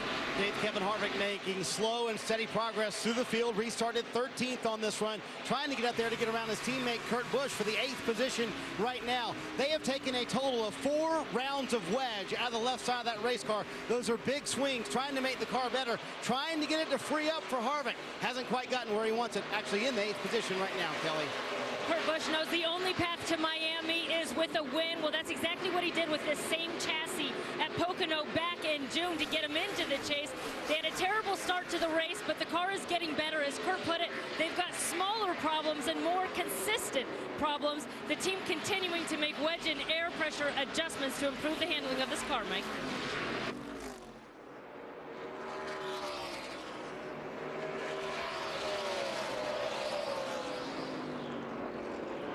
And we want to take a look at the Ram Gutson glory as we pass the halfway point, only 139 laps to go. Well, the cautions have fallen to the point where pit strategy hasn't come into play, but with 139 to go, I don't believe that's going to be the case. At some point, we're going to get a caution, Jeff, that's going to break these runs up, and someone like Tony Gibson, the crew chief for the 41, is going to have to make a decision how to get those last few spots for some track position. Yeah, and then how do you make your car better? Kevin Harvick has climbed his way back up to 8th place. We saw him struggling a great deal. Can you continue to make improvements to give yourself a chance to win this race? Or even Kyle Busch and Kurt Busch, can you do the things that you need to back in 10th and 11th to get yourself back in the spot you need to be in? Laps are winding down for 2 drivers that are in a must-win situation, Kevin Harvick and Kurt Busch. Alex Bowman still looking for that first Cup Series win.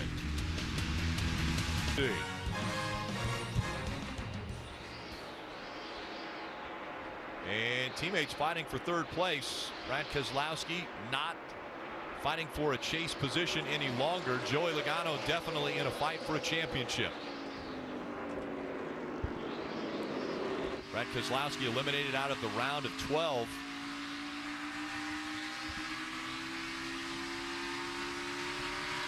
And as we look at the chase drivers, that the situation that they're in, the chase points as they run on the left side of the screen, the 4 and 41, still a must-win situation for both of those drivers. The 18 of Kyle Busch, if he wants to defend his Sprint Cup Series championship, he's got to make up 9 spots. 20 of Matt Kenseth, his teammate, 4 positions ahead of Denny Hamlin, also of Joe Gibbs Racing. And then Joey Logano continuing to run up in the top 3.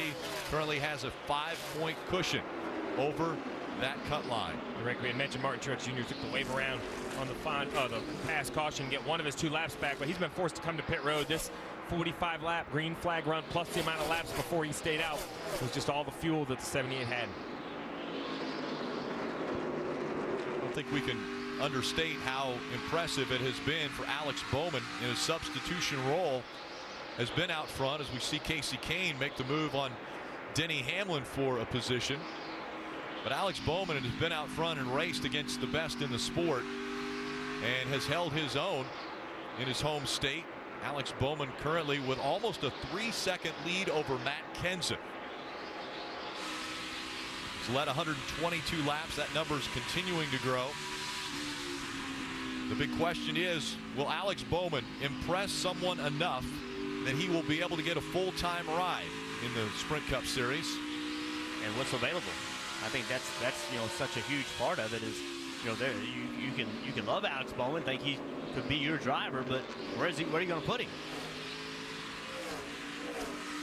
Kelly. A little further back is the 19 of Carl Edwards, who was simply hoping to have a clean, smooth race here before he fights for the championship in Miami, but things haven't been all that smooth. At the beginning of the race, there was a mention of a change in tone of the motor. Now, more recently, it sounds like he's dealing with some brake issues. Here's the radio. Do you have any advice on these brakes? They're shaking real hard. I got fans on or off. Feel like the front of the rear, bud. I think it's the rear. Yeah, this whole rear drive line's shaking hard. Then it shakes harder under the brake. Like you do, turn the rear brakes off. So if turning those rear brake fans off doesn't help, Steve, any other thoughts? Well, I think basically the reason Carl's asking is because sometimes a package or a certain compound brake pad needs to run to a certain temperature. So he's asking the crew chief, hey, you think they're too hot or too warm? Is basically what the question was. I agree with the assessment that perhaps they're probably too cold. That's when you see the brake shake, so turn the rear fans off. But if that doesn't fix it, Kelly, I'm thinking other than maybe dialing some rear brake in to try to get temperature into it, but that's pretty difficult if they're already shaking, Jeff. Yeah, and plus that just makes you that much looser. So even though it may help that shake, it will make it looser on corner entry. As we talk about Carl Edwards and his Toyota Camry, let's take a look at the Toyota driver update. Kenseth in second, Denny Hamlin 6th, Carl right there in the 10th spot, and Kyle Busch outside the top 10 running 12th. Kyle Busch, we spoke about it earlier, in 12th spot. I mean, that has him 8 points out of making the chase. I'm sorry, making the Final Four going to Miami. So I didn't see this coming. What I watched in practice yesterday, I thought the 18 car had a much better car than what he has shown us so far today. There's still time to make some adjustments and make the car better, but I'm very surprised that they're sitting here 16 seconds back from the leader. And Jeff, Kyle radioed in a little while ago and told Adam Stevens, we're not gaining on the center like we're gaining on the entry. And then a little while later, he radioed back and he said, I don't know what to tell you. It's still not turning. Sometimes these cars just won't do what you want them to. But as you mentioned, they've got 1 or 2 more opportunities to throw something at it and make it better for Kyle. Bowman's out front, and this is the most laps led in a race for a Hendrick Motorsports driver not named Johnson since back in 2014 in Gordon. NASCAR Championship Weekend live from Miami. On Saturday, the Xfinity Series will find their champion. That coverage begins at 3 p.m. Eastern on NBCSN. And on Sunday on NBC, we'll determine who the Sprint Cup champion will be. That coverage starts at 2 p.m. Eastern. Championship Weekend begins tomorrow night at 9 p.m. Eastern. The NASCAR Throwback Special honoring Tony Stewart. NBCSN will re-air his classic 2011 championship race with an interactive watch party. Drivers, race teams, us as broadcasters, we will all interact on screen using the hashtag NASCAR Throwback, and you can be a part of that event. Again, using NASCAR Throwback, the hashtag, to join the conversation. Yeah, I mean, as we look forward to the battle we're going to see this coming Sunday for the championship of the Sprint Cup Series, it's always fun to relive. And that battle between Tony Stewart and Carl Edwards, I mean, to see two drivers drive that hard, end up tying in the points, the tiebreaker being the wins, it was a fun race to be a part of. It's going to be really fun to relive. Dave. Third place now for that guy. Kasey Kahne with a very good race car here this weekend. And crew chief Keith Rodden told me, while you didn't see a number up on the board that was extremely fast in the short run, boy, give us a long run under green. And you can see the top of our graphic there, 60 laps now, and Kasey will come to the front. He's done it 12th to 3rd on this run, Rick. Very impressive. Hendrick Motorsports has run very well, as we've seen with Bowman and Jimmy Johnson already. Yeah, we talked about Alex Bowman trying to get his first win, but listen, it's been 81 races since Kasey Kahne won a race, and we just haven't seen the performance you would expect from Kasey Kahne and Hendrick Motorsports out of this 5-car. This win could be as big as a first win, to get some momentum back, to legitimize yourself. Hey, I can win in this series. I know I can. I know my team can. So this isn't just about Alex Bowman getting his first win. This is also about veterans getting back into winning fashion. And, of course, we mentioned Chase Elliott earlier. He was running up in the top 3, top 2. Currently running in the top 10. He's 7th right now, as Keselowski and Joey Logano fighting for a spot. Again, those teammates fighting for position, and it's for the 4th spot that Keselowski now has. Logano has dropped back to 5th, and that's a point that has been taken away from the 22 of Joey Logano. Now Joey Logano only 4 points ahead of Denny Hamlin. So it's clear now that Joey Logano's car likes short runs.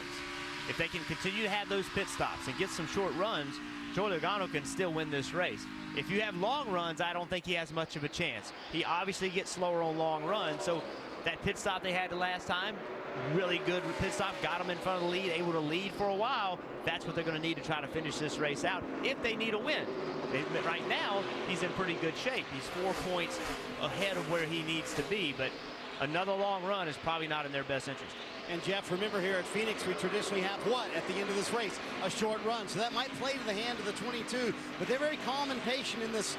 Where they're at right now. Logano said his car traditionally loses more front turn the longer they run. So to play to your fact, that long run not playing to their favor. Kevin Harvick behind him, meanwhile, has finally gotten on the loose side of things. Remember, all afternoon long, they've had a tight race car. He's now back in the 9th position, maybe going to go back to 10th, but Harvick a little bit too loose right now. We knew that he wanted to come here to Phoenix. He said, if I'm going to go anywhere in a must-win situation, Phoenix is the place that I want to be. So, Steve, if you're Rodney Childers, your car has been tight. You've been fighting that all afternoon long. You've made pit stops, tried to adjust to that. You're finally on the loose side. Is that a good sign for the 4-car? Well, it's a good sign that the car takes adjustments, but the poor side is even jumping over to the free side. It doesn't seem like the speed is really increased. Big question now is, can Kasey Kahne crash the party? He is definitely rocking here at Phoenix International Raceway and feeling the love from Blake Shelton.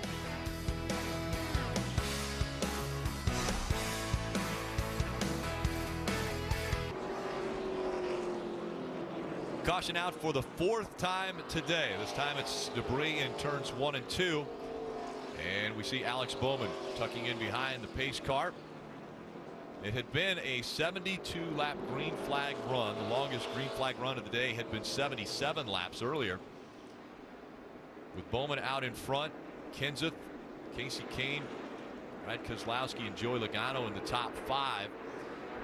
More than likely, Tony Stewart is going to end up getting the free pass, not Jimmy Johnson. And here they come on pit road. Mike? Matt Kenseth started 10th today, but has made his way all the way up to 2nd position. Right now, he's been pretty good in turns 3 and 4. It's turns 1 and 2 where he's had some problems. They make a wedge adjustment there to help correct it, but he's been loose off turn 2. He'll take 4 Goodyear Eagles in Sunoco race fuel. Dave? Kyle Busch gives up 11th. Denny Hamlin gives up 6th. Kyle Busch said it needs to turn better, but I don't know exactly what to tell you how to do that. I just need to get the nose down. As for Hamlin, it was really free at the end of that run, Marty. Joey Logano comes in and he said, I'm getting destroyed in the center of the corner, just can't turn. You're going to see him make a wedge adjustment for the first time all day long, and air pressure adjustment as well, trying to free that car up. Very close here on fuel. Alex Bowman, Rick, will win that race off pit road. He remains out front. Kasey Kahne, big move. He moves up to second. Kenseth, Logano, Hamlin, the top 5.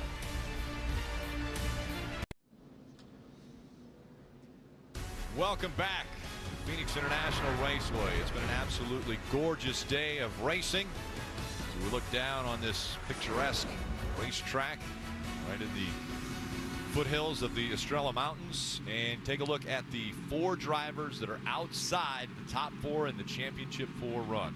The 11 and the 18, obviously they're out right now, but they're very close on this restart with the 20 and the 22. So for Hamlin, it's an opportunity to go pick up some spots. Kyle Busch is already back in. He's in 10th spot, but the 4-car Harvick, he is in the position in 8th place. He also has to have a great restart because he's in a must-win situation. So he needs to start working himself forward and using these restarts to allow that to happen. Yeah, and then you look at Kurt Busch, who's in the 14th position at 44 points behind. He's also in a must-win, has yet to show a car that can go up and try to compete for the lead. So I really think this is the first glimmer of opportunity we've seen. The pit strategy has been pretty straightforward. Long green flag runs. You come to pit road, take your 4 tires. But here with 97 to go, Rick, we're just outside the fuel window. It wouldn't surprise me if I was Tony Gibson, the crew chief of this 41 at 1 to go. I'd be back on pit road, putting as much Sunoco fuel in as that 41 car can take, perhaps get lucky, win this thing on fuel mileage. There's 18 cars on the lead lap. You give up a lot of track position, obviously. He's running in 14. So you're giving up 4 spots and a ton of track position, but potentially open the door to win the races, which is really your only way forward. I was going to say, what's the loss? If not, he's going to run 14th. It's been an incredible day as the sun continues to go down here close to the West Coast. Aerial coverage provided by our partners at Smithfield Foods. Listen into Joey Logano's radio. If you want to tell me the situation, if I need to save or anything, or just let me know when you need to let me know. So right now you're 4 to the good on the 11 and P3.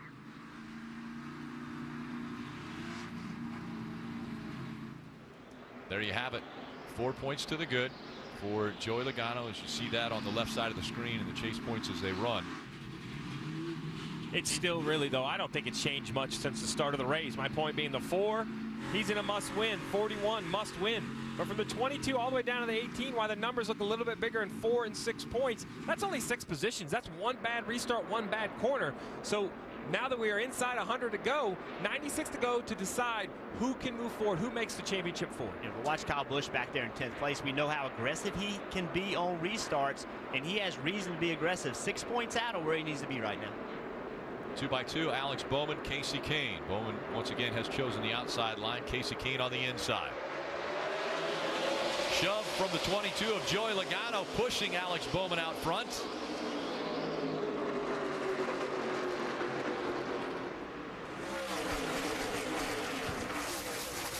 Around goes the 3 of Austin Dillon. I think the 48 is in it as well. 48 has some issues. Smoke coming out of the back of the 48 down the back stretch.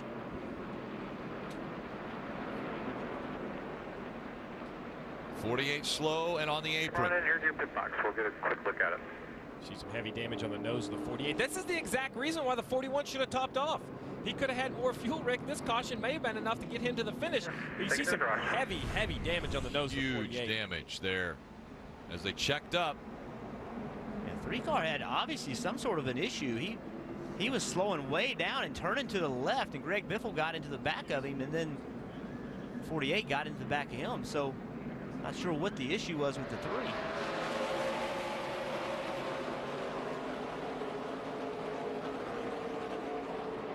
What this caution does do is get them closer and closer to that last fuel window, Jeff. This is just a couple more laps that buys them closer. So now, you know, Logano and Kenseth in 2nd and 3rd, it's going to be a hard decision, but how about Kyle Busch and Kurt Busch? Can they come to pit road? Will they give up a little bit of track position to be better off in their fuel department? Interesting. I think this 3-car has some kind of mechanical problem. I mean, he's sitting there stopped. He didn't really make contact with anything, but he can't get the car rolling. Yeah, Jeff, he just said it just completely shut off all on its own, and they think it might have been an engine issue with it maybe even blowing, so they're not sure what happened, but he said it just completely shut off all on its own right after that restart. And by the way, talking to the teams down here, when we get to the fuel mileage talk, they say they're about 8 laps short before this caution. So you're right, Steve, this might open the window for someone to make a big gamble here and try and get themselves fuel to go to the end.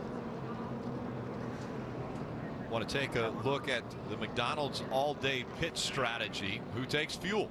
Well, listen, fuel's going to be the question mark, because I love Marty's report, but I don't believe him. I was a crew chief, and I don't believe those crew chiefs. The 78, who's a fast car, has been kind of behind all day long trying to take wave arounds. He's been showing his hand, and we've seen him run over 90 laps today. So I think these lead lap cars are closer to making it on fuel than they're leading on. Who comes, takes fuel right now, and then decides that's it, they're willing to risk it. Yeah, and I think one impact right here is Austin Dillon was trying to get his car fired up and came up the backside of pit road. He came down pit road the wrong way. They can't open pit road. Right.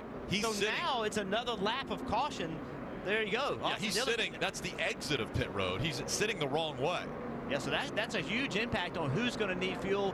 What door does this open up? So this is the moment. We knew there would be a moment in the race, and this is the first we've seen. It's been pretty straightforward to hear, Rick. You run 70 laps, you come get tires, try to make your car drive better. But now Joey Logano sits in second. Kenseth and Hamlin, they're all in the top 5. They've had such a good day. But is this the moment that those crew chiefs don't dare gamble, but Rodney Childers and Kevin Harvick do? Do they come and get fuel? Does Kyle Busch come and get fuel? There's going to be a split in this field, and it could be. This moment right here could determine who goes on to the championship 4, depending on what this last green flag run looks like. It's amazing how small things can impact. You know, Austin Dillon coming on the backside of pit road, NASCAR not being able to open up the pit stall. Huge impact. And that's going to change as far as when guys do come to pit road. That will put a lot of people into their fuel window. So the 3s on the left rear tire, I would say maybe they think it's going to be a battery issue. That's where the battery's kept. Maybe it was electronics. That's why they closed, or that's why they took the left rear tire off. They have not opened pit road yet. We'll take a quick break and be right back.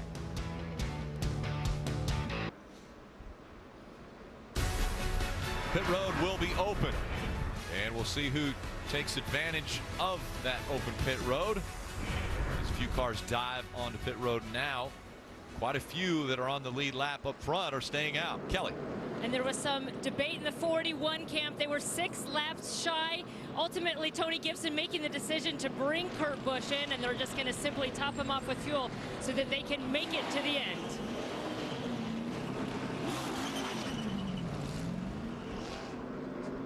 Kurt Busch was running in the 10th spot, gave that position up. Top 9 stayed out on the racetrack as we go NASCAR nonstop.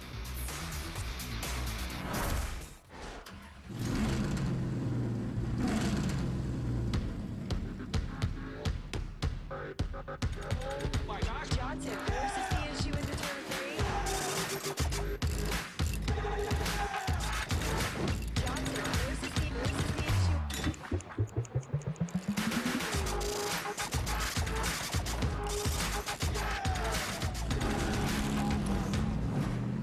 Sunoco, the essence of racing. If Carl wins today, I'm going to do a backflip. Maybe when you're dreaming. Guys, I'm telling you, I can do a backflip. Yeah, I've seen Carl do it a million times. Oh, that's neighborly. Enough. You're good, man. That is a banner. Maybe one of the wings. Nice one. Yeah, that's good. Toyota. Let's go places. All right, dude, you got this. You gotta stick the landing. Hey, man, you want a wing?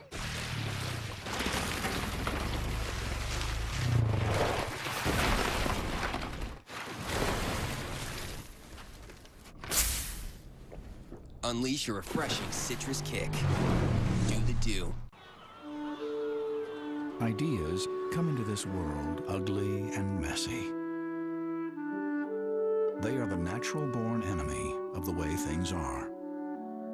Yes, ideas are scary and messy and fragile, but under the proper care,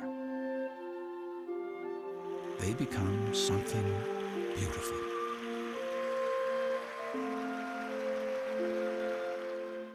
At Outback, Steak and Unlimited Shrimp is back. Just $15.99 for a limited time. Try unlimited garlic herb butter or crispy shrimp for just $15.99.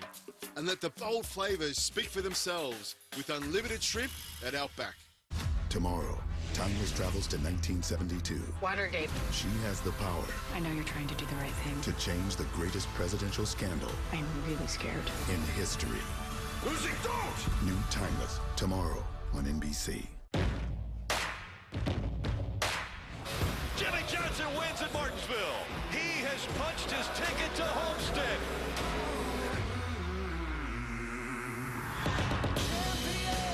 Jimmy Johnson makes his run for a record-tying 7th championship, rising to the ranks of the most revered legends of the sport. The Sprint Cup Championship, next Sunday at 2 Eastern on NBC. Welcome back to Elimination Race from Phoenix International Raceway. Want to listen into some spotter communication for the 22 radio. So the 88's led the most laps. He's going to lead the most laps for the race. There's not enough laps for anybody to pass him with that. And we've led the second most laps. Either the 20 or 11 have led laps, or the 18. None of them have, you said, right? The 20, the 11, and 18 have not led laps. That was spotter coverage presented by Liberty Mutual Insurance, helping drivers worry less. Can you worry any less, though, in a situation where your championship hopes are coming down to 87 laps of racing at Phoenix? 87 laps, and you hear right there, Joey Logano shut the engine off and coast. 87 laps, you have to count points, you have to count positions, and perhaps these drivers and crew chiefs are going to have to count on saving some fuel. Marty. Time winding down, but the pressure certainly going up. And it's funny because earlier this week, Joey Logano was asked about the point situation. He said, I'm just going to drive, but when I do ask about points, you'll know that's when I'm starting to focus on where we are in the championship standing. So you heard that conversation between he and Todd Gordon a moment ago. They had a conversation earlier. So obviously the drivers focusing on points, and you just get a feeling down here on pit road, the intensity is starting to ratchet up, guys. And Mike. Well, Rick, work continues in the garage on the 48 team in the damaged car of Jimmy Johnson. The nose caved in. They've already replaced the radiator, and the repairs continue here. Jimmy has said repeatedly throughout the chase that he wants to keep the pressure on the team, does not want them to lose their edge. Perhaps this is just an example of that, considering there's very little for this team to gain by going back out of the racetrack, knowing they've already punched their ticket to the championship 4 in Miami. Hendrick Motorsports has had so much success at this racetrack, winning his team with 10 wins as an organization, the most of all time. And right now, Alex Bowman running first, Casey Kane is third, and Chase Elliott is fifth. Sprint's network reliability now within 1%. A Verizon switch today, save 50% on most current Verizon, AT&T, or T-Mobile rates. Visit a Sprint store or sprint.com/network today. Incredible amount of pressure, and Alex Bowman trying to steal the headlines, trying to get his first Cup Series win in his substitute role for Dale Earnhardt Jr. Joey Logano wants to have a guaranteed spot in the championship 4. Two drivers needing a win, have to win, Kevin Harvick and Kurt Busch, and they have not been up front at all today. And then the other 4 drivers still fighting for positions based upon points. Here we go once again for the restart. Alex Bowman on the outside, Joey Logano on the inside. Green flag back in the air.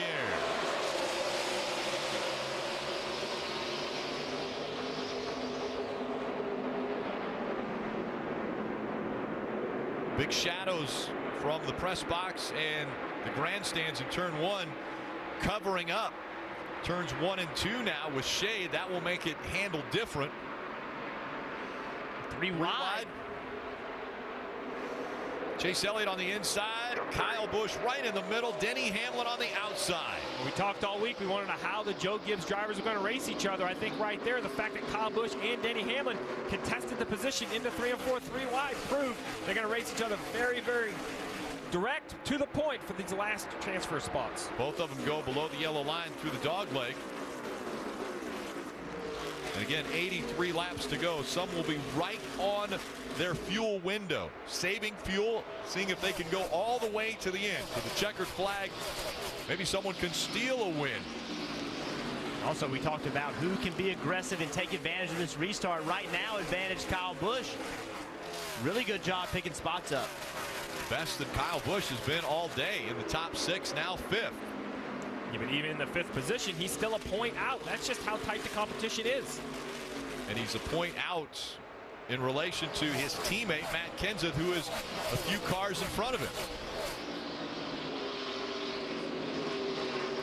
We knew it was going to be interesting for the Joe Gibbs Racing drivers, all fighting for positions. 3 of them trying to get into the championship 4, but only 2 spots remain based upon points.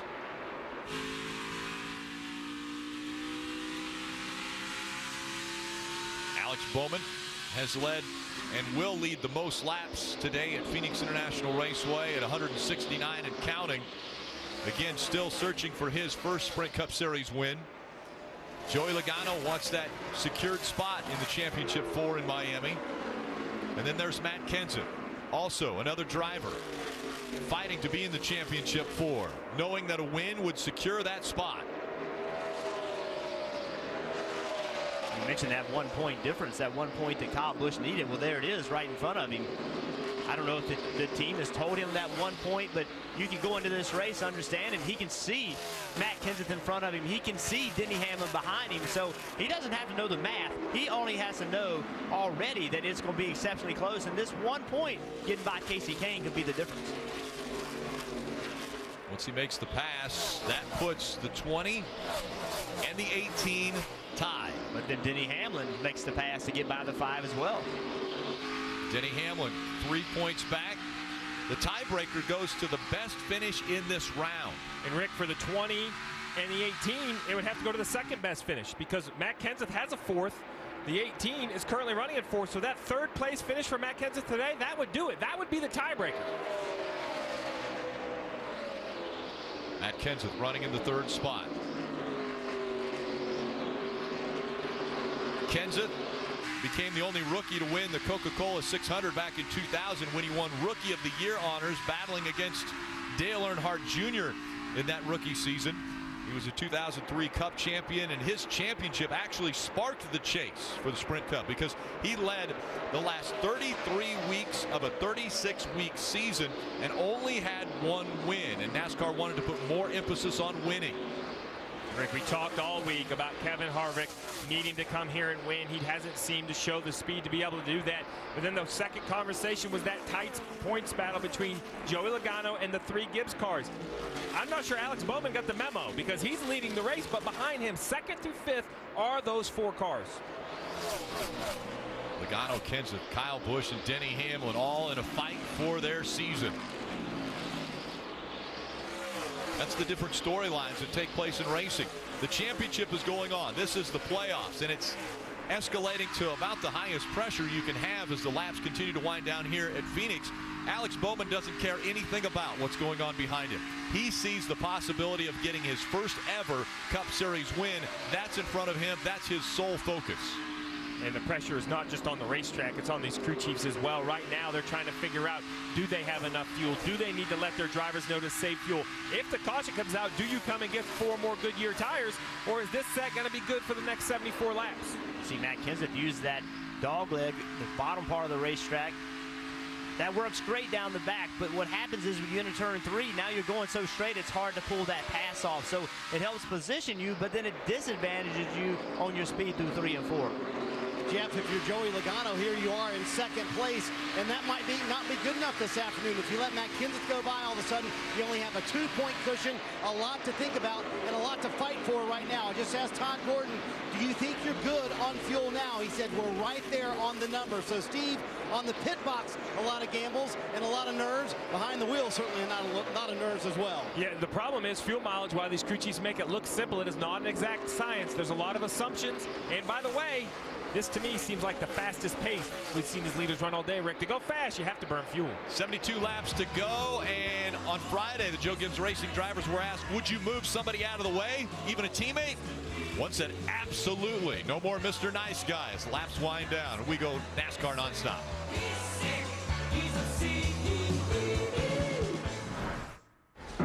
I was made in the shadows of greatness, shaped by the hands of legacy, forged in the fires of racing. I've been challenged, tested, and proven.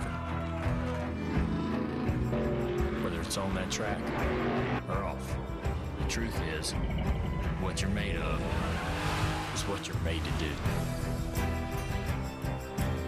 Coming up on Look, Famous People, we catch Flo, the progressive girl at the supermarket, buying cheese. Scandal alert, Flo likes dairy. Then right afterwards, we caught her riding shotgun with a mystery man. Oh, yeah. Is this your chauffeur? What? No, I was just showing him how easy it is to save with Snapshot from Progressive. You just plug it in and it gives you a rate based on your driving. Does she have insurance for being boring? Laugh bigger. Yeah, you. Danica, you had a rough run on the last lap there. How do you adjust? Can you feel it? Can you feel it? Oh.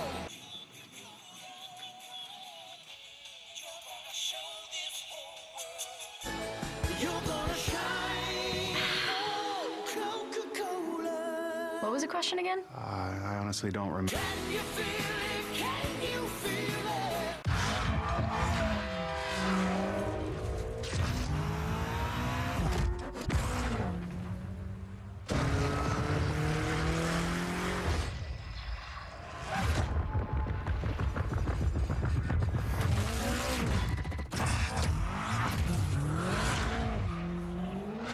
The performance speaks for itself.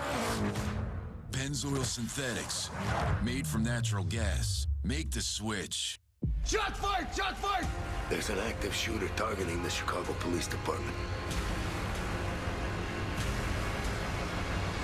The Chicago PD episode everyone will be talking about. All new Wednesday on NBC. Jimmy Johnson wins at Martinsville. He has punched his ticket to Homestead.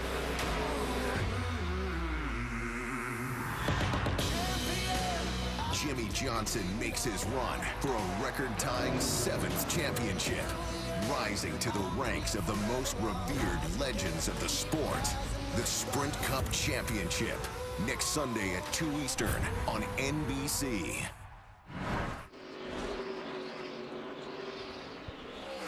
What an amazing battle between the 20 of Matt Kenseth and the 22 of Joey Logano. If you remember back to Kansas a year ago, Joey Logano moved the 20 of Matt Kenseth out of the way. Kenseth didn't appreciate it. A couple races later at Martinsville, Matt Kenseth put Joey Logano into the wall, and these two now racing for the possibility of being in the championship 4. Teammates trying to move to the front. The 18 of Kyle Busch also trying to get by Joey Logano to chase after Matt Kenseth. Well, Rick, we talked earlier about making your car better, right, Jeff? You said you had to make your car better. That's what Kyle Busch and this 18 has done. They had run outside the top 5 most of the race, but with 64 to go, pressuring Logano for the 3rd position. And the 18 needs this spot because when the 20 got by the 22, that put him 1 point ahead of the 18 for that 4th spot. Big move off turn 2. There he comes, very close. Kyle Busch trying to make the pass on Logano. This is where Logano's been tough. He's been able to roll that outside and pinch the 18 car down off the front straightaway and been able to roll by and get into turn 1. Did the same thing of the 20 of Matt Kenseth. Close right there. Logano able to stay in front of Kyle Busch. What a move by Joey Logano. While these two are racing, here comes the 24 of Chase Elliott. And this battle has allowed Matt Kenseth to get pretty far away from these guys, a solid 2.5 ahead of Logano. Once again, the 18 looks to the inside, trying to get by Joey Logano. While the 18 goes low, here comes the 24 of Chase Elliott. He's got to run. He's going to get to the outside of the 18. Now you're battling to gain a spot, and you just lost a spot. Chase Elliott making the move on the high side. He gets by the 18 of Kyle Busch, and now trying to chase down Joey Logano. So that one lap change, if he could have gotten by the 22, he was tied. Now he's 2 points behind Kenseth. Points continuing to change every lap. Marty. And guys, remember the Tuesday conversation with Todd Gordon and Joey Logano, and think about what's going through Logano's mind right now. He told him, we're only racing today, only the 22, the 18, the 11. That's all you've got to worry about. He's already been passed by Matt Kenseth. Kyle Busch was right behind him a moment ago, so Logano knows I cannot give up another spot to a Joe Gibbs Racing car, Dave. And Marty, remember when the 18 of Kyle Busch came down pit road, he was still telling crew chief Adam Stevens, I'm not sure what I want you to do. Well, Stevens knew what to do. They kind of slowed down the adjusting they'd been doing all day, made it just a little bit better, and it was a lot faster. Think of Kyle's weekend so far. Down in practice, down in qualifying, up in practice yesterday, down to start the day, but right there, a big up if you could just maintain this speed. And as these guys are racing as hard as they can, remember, they might not have enough fuel at the end of this race. That's the other thing that comes into play. As hard as they're going, side by side, trying to get those one spot, one position, 1 point, they're burning more fuel. They're not able to save fuel as they race each other. Yeah, and if you go behind them, back to Kevin Harvick in 9th, in the must-win situation, the fuel question is very easy for him. Stay out until you run out. Pitting does the Ford no good. But these cars that are racing for points, the decision to come to pit road, the decision to slow your driver down, those decisions become much more difficult. Remember, this race is for the championship 4. Guys that are trying to get the most points they can to be in the championship 4.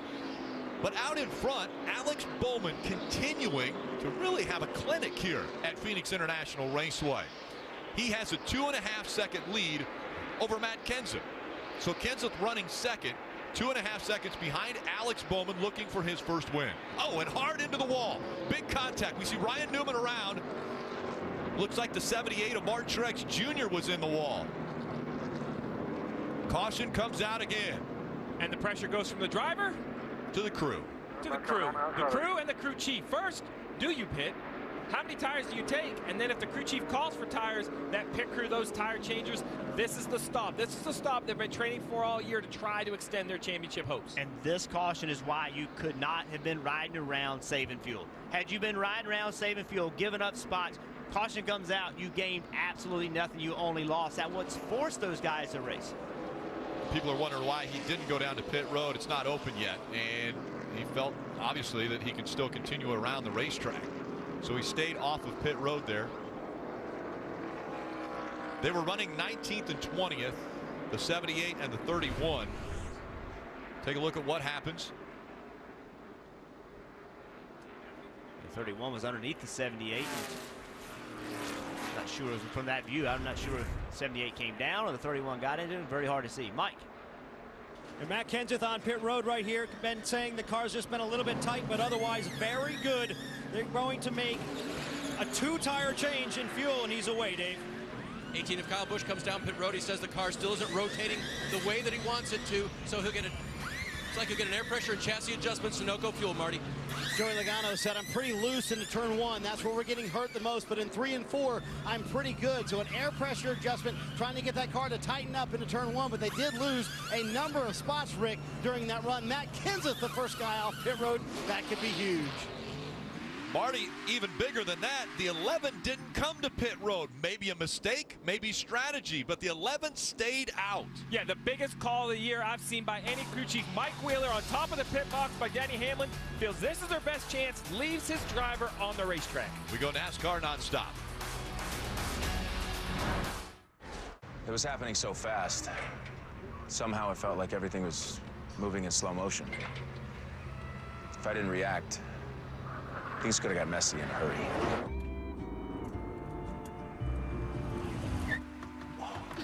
I mean, I just got that sweet ride with a great rate for Navy Federal. I was not about to let anything happen to her. Just looking out for my wingman. Still in training. Open to the armed forces, the DoD, and their families. Navy Federal Credit Union. This is the new 2017 Chevy Cruze. I'm only going to show you half of it. What do you think? I think it looks very sleek. The lights remind me of Audi lights. And it starts at $22,190. Nice. But there's another side to this car. Oh, wow. This is the first ever Chevy Cruze hatch. Well, that's impressive. Wow. So check it out. Yeah, that's awesome. I do like it a lot. Now that you know it's a hatchback, what does it make you think of? A young professional / weekend warrior, the whole business in the front, party in the back sort of thing. 2 people can eat all this food for $9.99. And it's all my favorites. Yeah. 2 conies or 2 burgers and 2 tots and 2 drinks. Yeah. It's like I'm seeing double. Totally. Speaking of double, look. Maybe they want to hang out. Yeah, I'll talk to them. Just be cool, I'll man. be cool. No, you're I not know gonna how to be cool. You're gonna be. You guys want to hang out sometime? Oh, man. I think I nailed it. 2 can eat for $9.99, so everyone can try our classic crispy chicken sandwich all month long and get buy one, get one free wings Monday through Thursday. This is how you Sonic. Upgrade season's here. I got my new iPhone 7 from Sprint. Sprint? I'm hearing good things about the network. All the networks are great now. We're talking within a 1% difference in reliability of each other. And Sprint saves you 50% on most current national carrier rates. And if you got 1% more haircut than me today, would you really pay twice as much? No, I wouldn't. Copy that. Switch to Sprint and get iPhone 7, plus save 50% off most current national carrier rates. Don't let a 1% difference cost you twice as much. It's redefined how you start a race and how you finish it. Closest 500 ever. It's redefined how you win a race and how you witness one. It's redefined family legacies and family fun. It's the place that's redefined everything a race can be.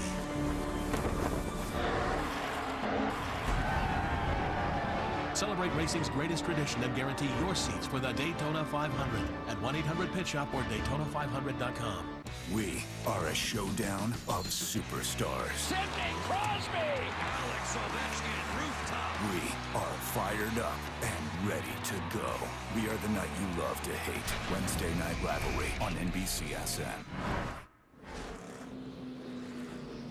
Following race coverage on NBC, tune in to the NASCAR America post-race show on NBCSN, presented by Advance Auto Parts. Then following the post-race show, be sure to catch Victory Lap. That's at 6:30 p.m. Eastern. Dave.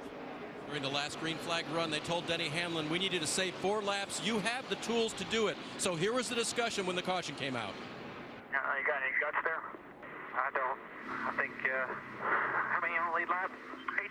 Therefore, max save here. Max save to the opposite. You can beat them. We can stay out. So stay out they did. They just told Denny they need 1 more lap saved, and they should be good. But those tires are old, guys. That's right. Those Goodyear tires are old in this 11 car, and that's, I really think, what this has all come down to. We knew it was going to come down to decisions. Well, here you go. Denny Hamlin hasn't been on pit road since lap 212. He has 4 tires, but those are older. Look at Kenseth, Kurt Busch. Kurt Busch has 2 as well. That's a mistake on the graphic, but Logano has 4. Will that 22 use those 4 tires and drive up for those points? We're about to find out how long the 11 can stay up front with this gamble. Starts on the outside, Matt Kenseth on the inside.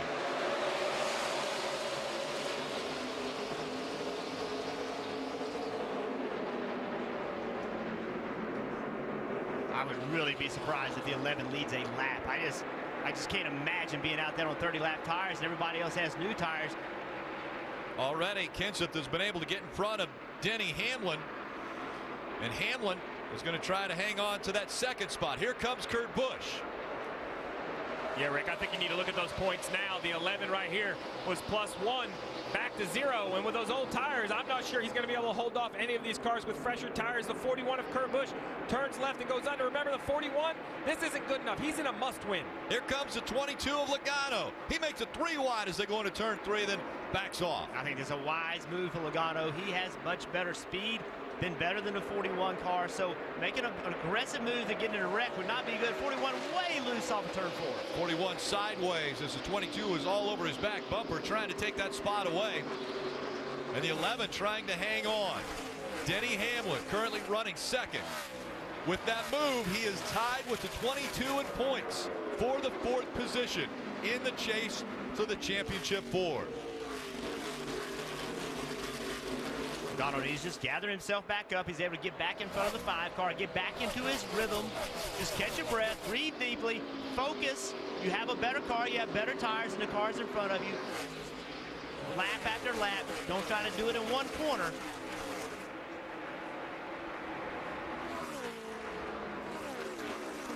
Single file. Now the 22 goes very high. Just in front of him, the 41 of Kurt Busch. Kelly. And Tony Gibson had told me that they were going to have to use strategy to give a chance to win this race. We saw him do it once on a fuel strategy. This time, 2 tires. Kurt Busch telling his crew chief, hey, I'm game for whatever. So they brought him down, gave him 2. He's hanging on to 3rd right now, but needs to get to victory lane. Caution has come out for debris.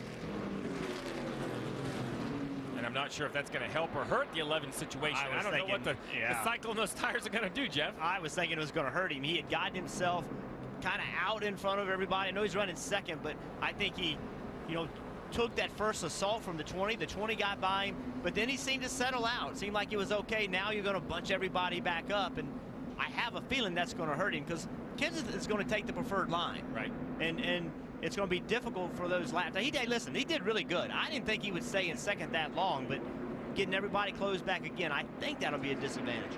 Free pass is going to go to the 31 of Ryan Newman. That will put 19 cars on the lead lap. I think the decision's very easy now for all of these cars. The pit crews are done when it comes to all these points. Maybe a Kevin Harvick in 8th coming for adjustments, but I doubt it. I mean, it's no surprise. The top 5 cars, all chasers. And the pressure on all of the top 5 cars. Again, only 2 spots remain. 6 drivers trying to fill those 2 spots as we go NASCAR nonstop. Before Danny got what he was dreaming about for the holidays. Before his mom earned 1% cash back everywhere, every time. And his dad earned 2% back at grocery stores and wholesale clubs. Even before they earned 3% back on gas, Danny's parents used their Bank Americard Cash Rewards credit card to give him the best day ever. That's the joy of rewarding connections. Learn more at bankofamerica.com/getcashback. During the Ford year-end event, discover why Ford is America's best-selling brand. With the most 5-star ratings, award-winning value, and the highest owner loyalty. Giving drivers what matters most. That's how you become America's best-selling brand. During the Ford year-end event, get an extra $1,000 Black Friday bonus cash on top of all other great offers. It's an amazing time to visit your Ford dealer. Joey, I don't know how you pulled that off, man. What's next? Can you feel it? Can you feel it? Oh, come.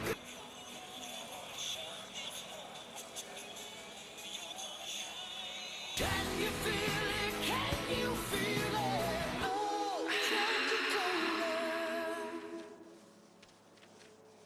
Oh, Coca-Cola. For generations, you've celebrated the holidays with Smithfield and our hand-trimmed, slow-smoked hams. It's a flavor so genuine, we could only do one thing: cut it.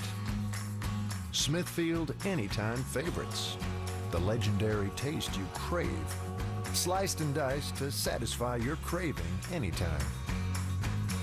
Flavor hails from Smithfield. Getting ready for the restart, Denny Hamlin asked if he could have the outside line. He thought that would be beneficial for him. Matt Kenseth wanted it. It was Matt Kenseth's decision. He took it as they come back into the restart zone.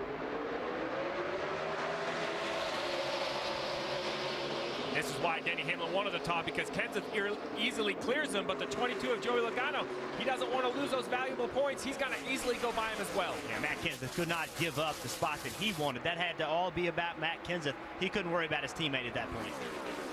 Kenseth, Joey Logano, the 2 drivers right now that are filling the 2 spots to the championship 4 that are vacant.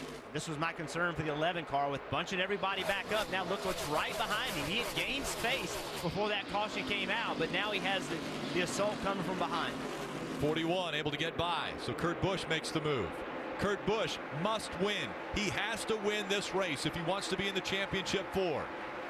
Same situation for Kevin Harvick back there, 4 or 5 cars, but he just doesn't seem like he gets through traffic, Rick. Kevin Harvick has not shown what we have seen over the last 8 years here. The dominance that he has been able to put on the field 5 of the last 6 races have been won by the 4 of Kevin Harvick. And right now, Kevin Harvick struggling back in the pack. Marty. And today has not led a lap here at Phoenix, which is incredible to think about. And now a little bit of concern with the engine as well inside that 4 car.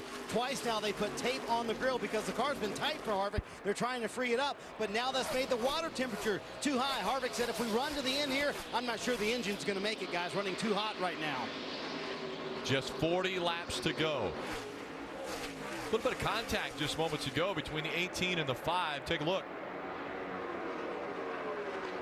18 on the bottom trying to get it back up on the racetrack after being on the flat. Gets really loose. 5 comes off the wall a little bit. He looked like he got loose as well. Just a little bit of contact. And the 18 has now made his way by the 11. So Denny Hamlin continuing to fall. And the 5 came down the racetrack because the 18 was in his left rear quarter panel, pushed the car to the left. How about Kevin Harvick? We heard that report about the engine temperature, but the tape must be helping. He's up to 6. Chase drivers first through 6. Can't pit anyway. No, even if you have to win the race. There's no way you can pit. It's just that it is what it is at this point. They can't pit. We have been amazed by Kevin Harvick at every step of the way in the new Chase format. He has never been eliminated from a round. This could be the first time that has ever happened. He is fighting right now, but he's in 6th. How about that 88 3 wide to the bottom? We talked about all these Chase drivers. They're battling for points. Alex Bowman's still battling for his first win. And he's learning how hard it is to win a cup race. You know, winning these races is very difficult. You can lead all the laps, but if you're not in the right position late in the race, it becomes exceptionally difficult.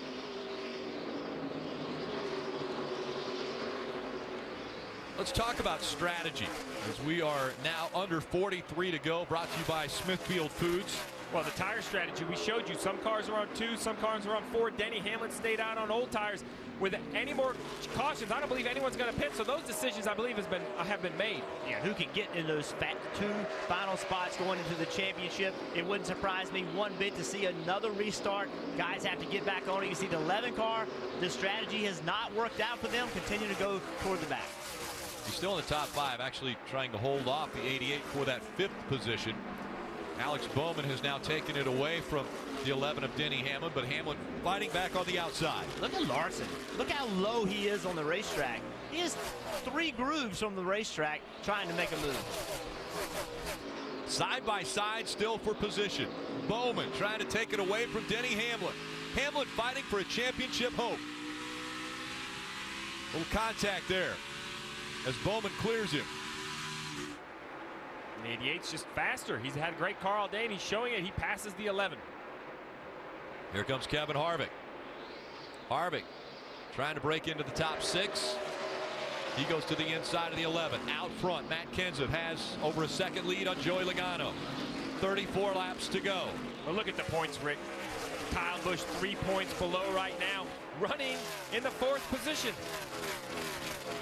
So if you do the math, he's got to pass Matt Kenseth for those 3 points, which would put him in the lead, and that would give him a guaranteed spot in the championship 4. Yeah, the first goal is to try to get by his brother Kurt Busch, but that's not going to be an easy task. Remember, the 41, he's looking at a must-win situation with 33 to go. There's still a lot that can happen. There's no predetermined finishing order. We could see another caution. Pit strategy may or may not come into play, but we know the restart will. What an incredible turn of events it has been here late in this race. Kurt Busch knowing he has to win. Kurt probably a part of one of the most exciting battles to the finish back with Ricky Craven at Darlington. Craven ended up getting the win as they were beating and banging for that win. Matt Kenseth, though, out in front at Phoenix. Mike. Yeah, and coming into this race, Ricky had led over 400 laps in the chase, but did not have a win to show for it. He's trying to change that today. He told me this morning he felt like the only way he could truly control his own destiny would be by getting to victory lane. They made a 2-tire change on the last stop. The unfortunate part for Matt is it's gotten a little bit tighter, but as he builds this lead, he's very comfortable right now with the speed. He likes being out in clean air. Feels real good for him right there. The car has a lot of stability and a lot of speed, and he may only be 31 laps away from punching his ticket to the championship 4.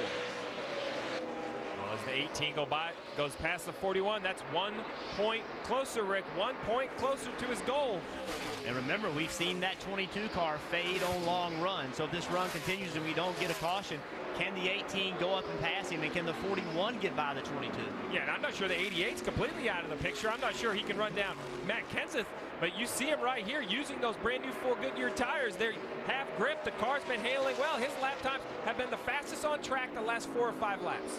We continue to mention if Kyle Busch gets past other drivers. Well, the other thing that plays into that is if the 22 would start to fall back. Right now, Joey Logano's running second, but if Logano loses a couple positions, then that enables Kyle Busch to have enough points to advance into the championship 4.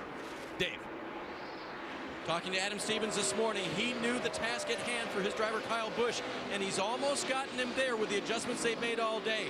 Adam said we've got to outrun the other 3 somehow, some way. He's only outrun one of the other 3 right now, Kelly.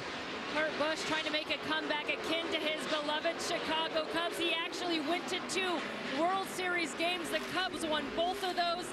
Kurt Busch knows he has a big task ahead of him. This is the fastest his car has been, but he is going to need some help. It is a victory or his championship hopes are over.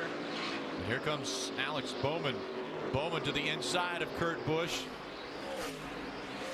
And you would have never thought at the start of this race that 88 could be Kyle Busch's best friend, but it may end up being that way because Kyle Busch passing Joey Logano won't be enough.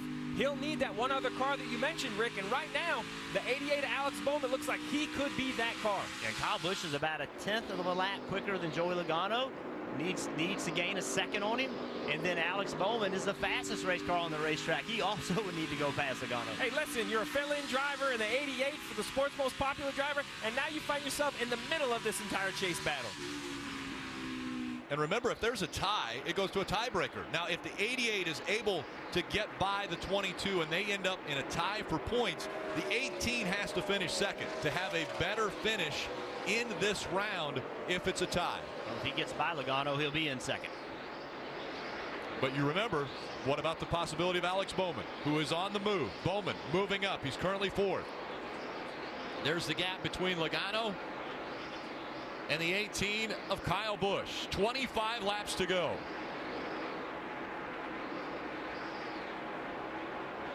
Joey Logano, youngest ever winner in the Xfinity Series. He was 18 years old. He was the youngest ever winner in the Cup Series at 19 years old. He started racing at the age of 6. He's a 2009 Cup Series Rookie of the Year, but still has never won a championship. Rick, I've been looking at these points thinking we need Alex Bowman. The 18 needs Alex Bowman to pass that 22, but that is not necessarily the case because when the 18 passes the 22, he gains a point. But guess what? Joey Logano loses a point. That's a 2-point swing. That is enough to tie the 18 and the 22, and then it goes to the tiebreaker.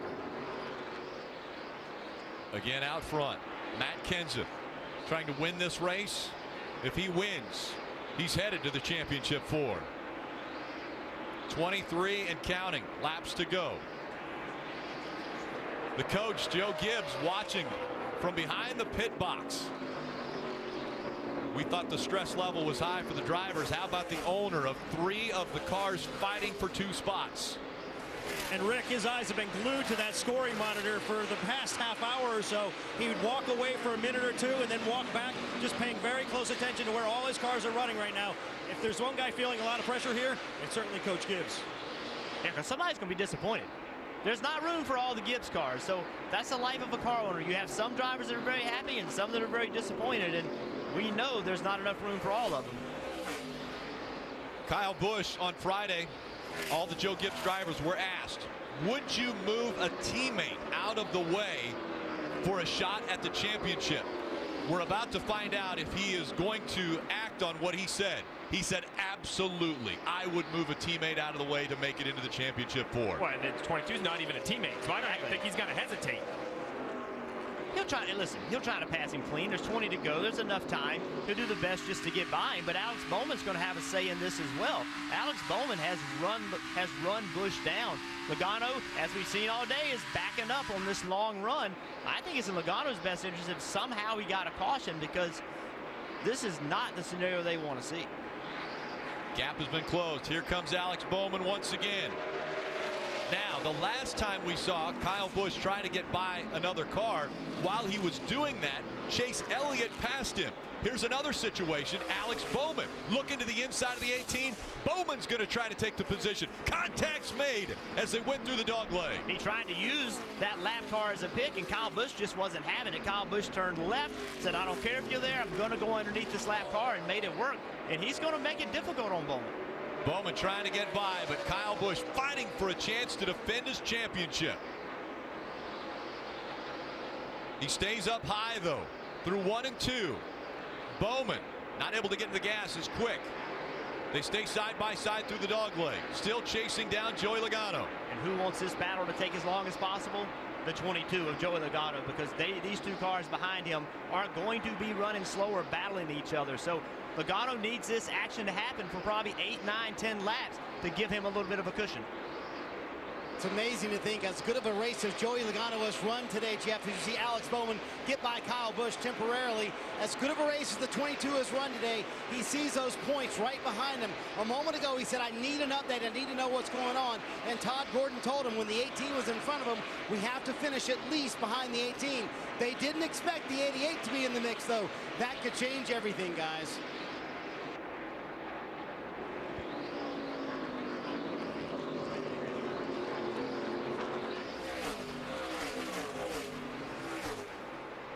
And with 16 to go, again, the scenario could be Alex Bowman getting by the 22 of Joey Logano. That's not going to give the 18 enough points to get in. If the 18 does get by the 22 for the position, they'll be tied in points. But then the tiebreaker is going to go to Joey Logano because of a better finish in this round. Kyle Busch still needs to finish second. So let's look at the situation right here. Joey Logano's defending the 88. I think he needs to let him go. Don't take the risk. Don't cut a tire. Don't bang a fender. He actually can let the 18 go because this is why. Chase finishes Joey Logano with 2 seconds. If the 18 drives up, passes the 22, and only gets to third, he's going to lose on the tiebreaker. These are all of the details the crew chief needs to understand. Joey Logano needs this information with 14 laps to go. The problem he has is behind the 18, though. You've got Harvick. What if Harvick comes up here and gets by the 22, and now it's no longer a tie? Now he's given that point up. So Harvick's car is the best it's been all day long, and he's coming and trying to make his way forward. Well, the 18 can only do what he can do from his car. He can't help the 4. He can't help the 88. It's past this 22. That's a point. He needs the point. He's got to get that point, and so he has to get by the 22 of Joey Logano.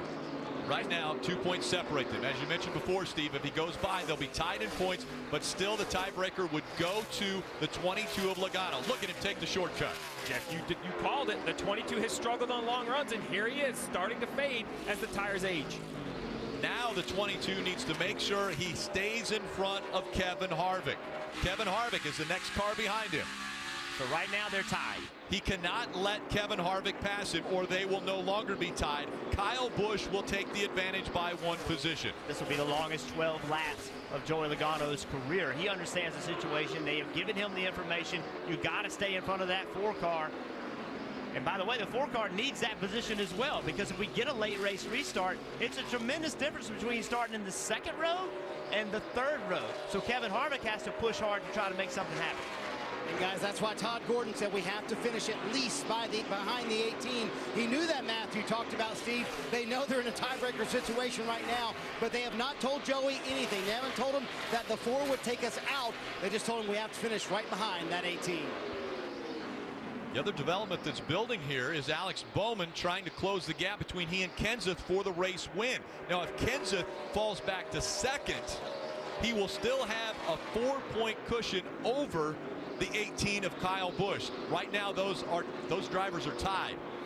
Harvick is clearly catching the 22. Oh, yeah, he is. He's run quicker than the 22 for the last 3 or 4 laps. You see he's closing the gap on the 22. And here comes the 22 back again on the 18. So Kyle Busch running 3rd. Joey Logano closing the gap. Tries to get back on the back bumper of the 18. But here comes the 4 of Kevin Harvick. Under 9 laps to go in Phoenix. Elimination race. 4 drivers that came into this race will no longer have a shot at the title at the end when the checkered flag flies. fighting for that opportunity. Logano running a little higher line. Here comes the 4 of Harvick. Logano's actually run Kyle Busch down just a little bit. How defensive will Kyle Busch be, though? He knows the 4 is a spot behind the 22. How much will he block? Trying to help the 4. Listen to the 4 on the points. 18 and 22 are tied. 22's got the tiebreaker. That's FYI. 22's in right now. 18's out. It's about to change. If the 4 gets by the 22, the 18 will be in, the 22 will be out. Decision time. Does Joey Logano let Harvick go and give him time to go run the 18 down?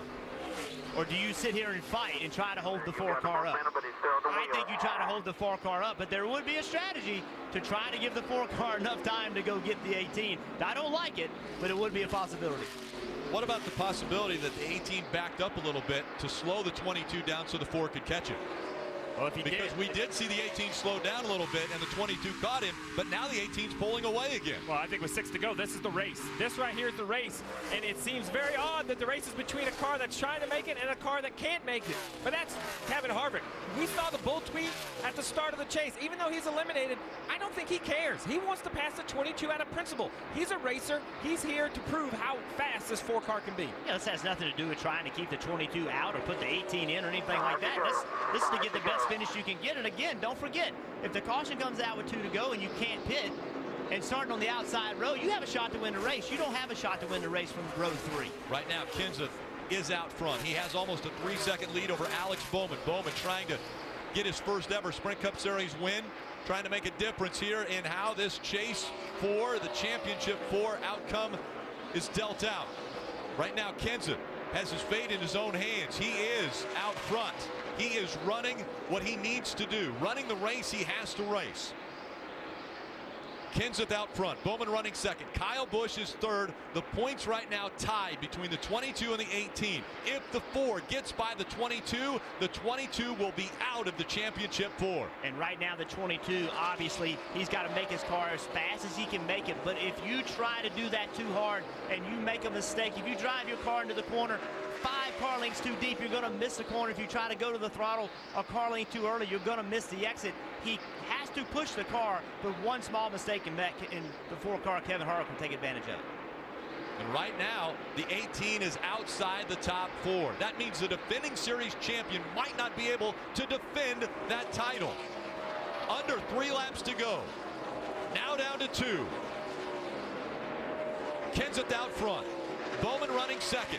The battle now between Logano and Harvick. That's for 4th. But more importantly, a shot at the championship for Joey Logano.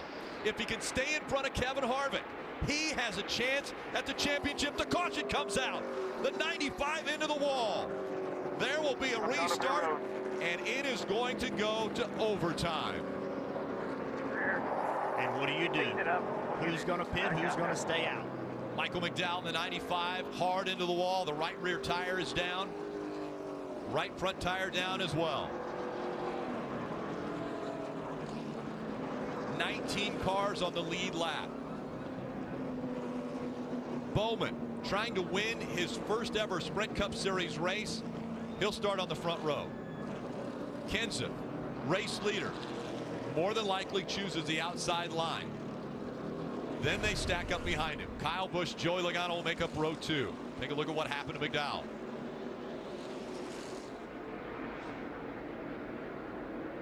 Right, your tire just came apart. A long, long wreck for Michael McDowell. McDowell, a Glendale, Arizona native. Not the finish he was looking for.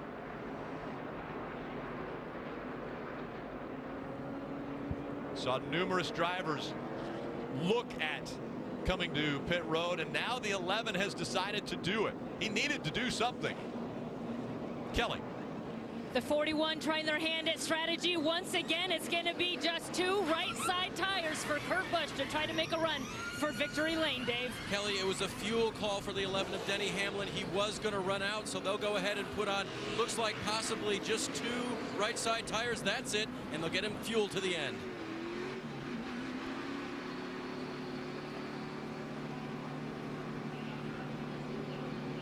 That would be the other question.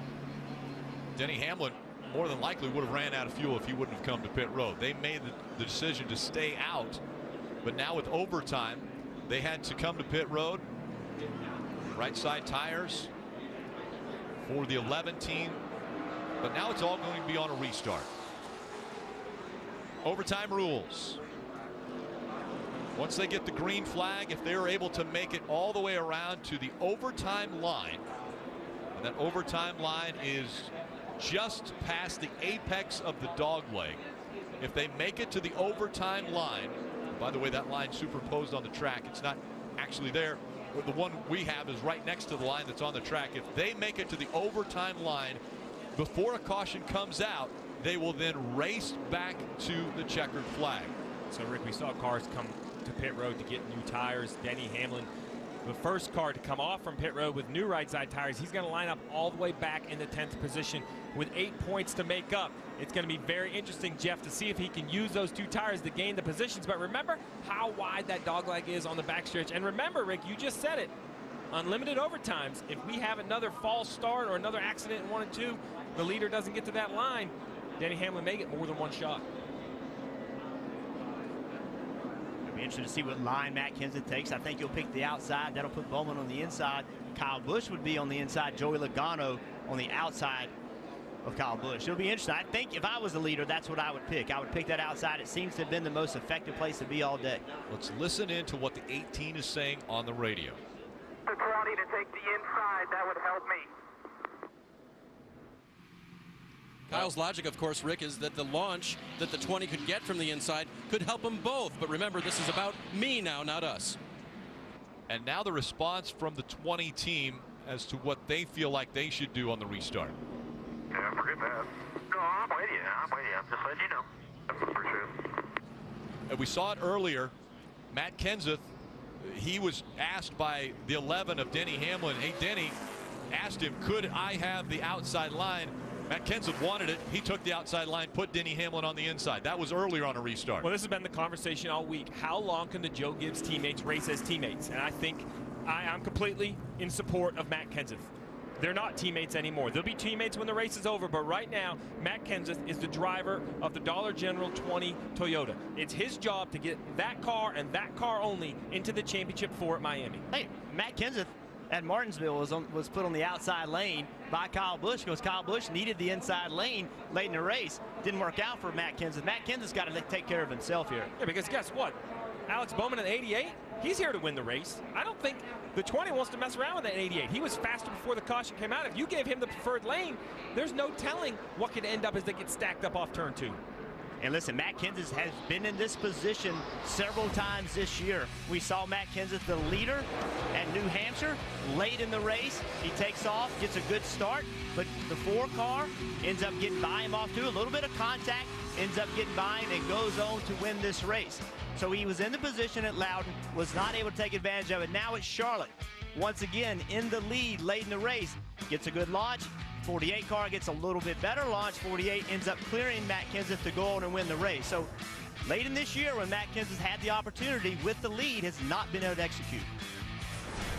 Just remember, it's more than just chase points. You see the 22 and the 18 are tied, but that tiebreaker, that's going to come down to the finishing position of that 18. He's going to have to run in the 2nd position to steal that tiebreaker away from Joey Logano. Or if somebody gets by Joey Logano on this restart and takes a point away from him. This is so difficult. Old tires, they are not going to make the grip. It's hard to get going. It's hard not to spin the rear tires. Who cannot make the mistake? This is difficult stuff that they've got to pull off right here. First attempt at overtime.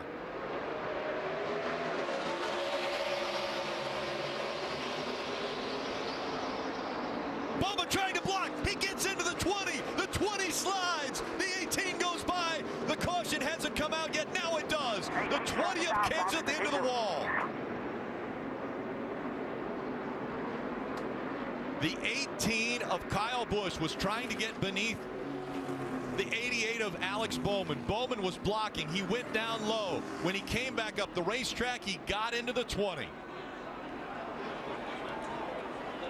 And now Kenseth with a destroyed race car.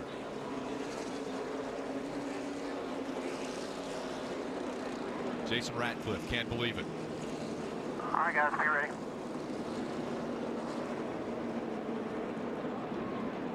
Take a look at the restart. Yeah, we talked about having a difficult time, you know, keep from spinning your rear tires. Looks like Bowman did not launch very well. Kyle Busch made a move. Bowman went to block. I don't know, from that view, it almost looked like the 20 came down. I mean, the 88 had the wall to his left. This would be another good shot at. Exactly right, though, Jeff. The 88 spins the tires. He's blocking 18, being aggressive, has to protect that position. He successfully blocks here, but he's as low as he can be. The 20 definitely comes down the track. The question is, what kind of speed was the 88 carrying? Was it too much speed to make the corner? I can't tell from that angle. And where are the spotters here? This is a great view right here. See the 88 wiggling on the bottom. This Matt Kenseth comes way down the racetrack. Listen, remember where we talked about the spotters are at this racetrack. The spotters are in turn 1. The view is not as good as it would be if on the front straightaway. So I just think Matt Kenseth thought, because of the launch that he got on the front straightaway, I think Matt Kenseth thought that he had him cleared. But right here, when Kyle Busch hits the back of the 88, it probably gets the 88 going a little quicker than the 88 wants to be. Matt Kenseth doesn't think he's going to be going that fast, thinks he's going to have a lane to the bottom. Yeah, but the 88 definitely didn't want to be there, but without a doubt, Matt Kenseth hit him in the right front tire and fender area. It wasn't bumper to bumper. So the 20 came down. It's like you said, he didn't judge the 88 speed into the corner, because I don't think Alex Bowman wanted to be going into the corner that quick. Let's listen in to Matt Kenseth radio. You were clear when I told you, when I said inside, that 20 stuck the nose in there, but he was getting all he could trying to hold that 18 off. Yeah, I understand, Crazy. Once he told me I'm clear, though, I already make the move. It's not like I can say, take a right at the last minute. I was, you know, when you told me clear, I turned down to go to the corner, so. You cannot, as a spotter, change your intensity level based on the situation. The driver has to make those decisions. And I know that's difficult. I know that's difficult to do, but the driver's just got to have the information. But I'm going to take up for his spotter a little bit. I think the angle at which he had to look at is difficult. Well, and there is only one driver. The driver has to make that final decision. And what I heard right there was the spotter must have said he was clear and then said he was inside. And what Matt Kenseth is saying is crazy. I'm not disagreeing with you, but when you say clear, and I turn into the corner at a certain arc, at a certain speed, I just can't turn back to the right. I'm committed. No different than Alex Bowman, whether he liked it or not, he was committed. Right. And this is it. But we talked about it at the top of the show. It's not just to chase cars on the racetrack. There are 40 cars that start every race, and part of making the NASCAR playoffs so difficult is you have to race against the chase competitors and the other competitors. But I've seen it so many times. I've seen it where everybody knows the intensity level's got to get picked up, and then the spotter pushes the issue a little bit. The spotter's, hey, you're clear, but you're right. He was clear for that split second, but he was no longer clear when he made that move, and that's a difficult spot. I don't think that, listen, this is racing. That's right. All right, that's what this is. We can point the finger and we can blame everybody, but the bottom line is it's people trying to win a race. Matt Kenseth misjudged the speed. The 88 was going a little bit quicker than he should have been going, and we have a wreck. With the development that just happened, Joey Logano is now the race leader. Joey Logano, if he wins, automatically into the championship 4. Currently in the 4th position in points is the 18 of Kyle Busch. Kyle Busch, Joey Logano looking to advance into the championship 4. Denny Hamlin, who came to pit road under the caution, is currently 5th in the points. He has to make up 7 spots if he wants to get up to where the 18 is in points. And what do we talk about for the 4 car? His only opportunity was to get to that 2nd row. Now, I know it's difficult from the 2nd row, but it's better than being in the 3rd row. So the 4 car needing to win a race is in position for something to happen. Now, he's going to have some help, but he's going to restart on the outside of row 2.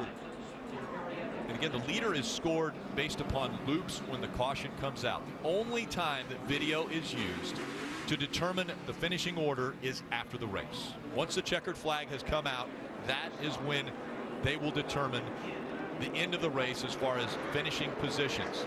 So if we are able to get this overtime underway, they get back to the overtime line under a green flag condition, and then a caution comes out, that will freeze the field, and they will then determine the finishing order of all of the cars on the track.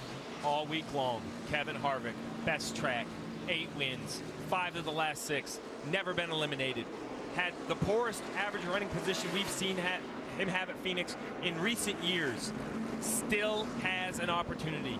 How hungry is Kevin Harvick? What is his tolerance level? What is he willing to do getting into turn 1, coming off from turn 2 on the dogleg, Jeff, to put this 4 car in position? Remember, the 2 in front, they have points to protect.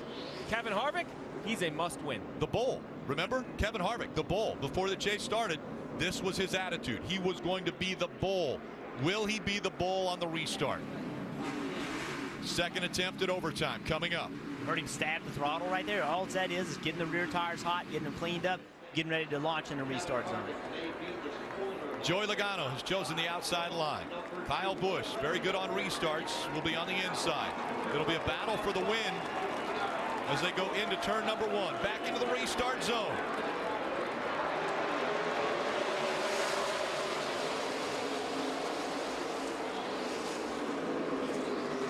Logano, a clean launch, out in front.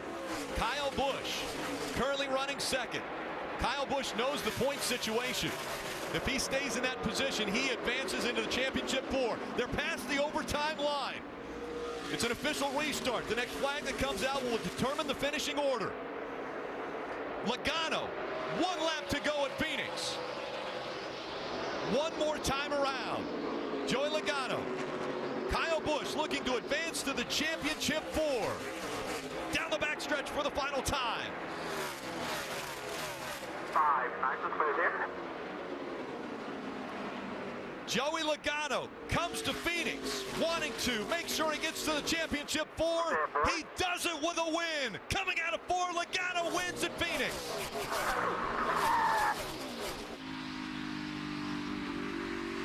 Hell yeah! Good job, man.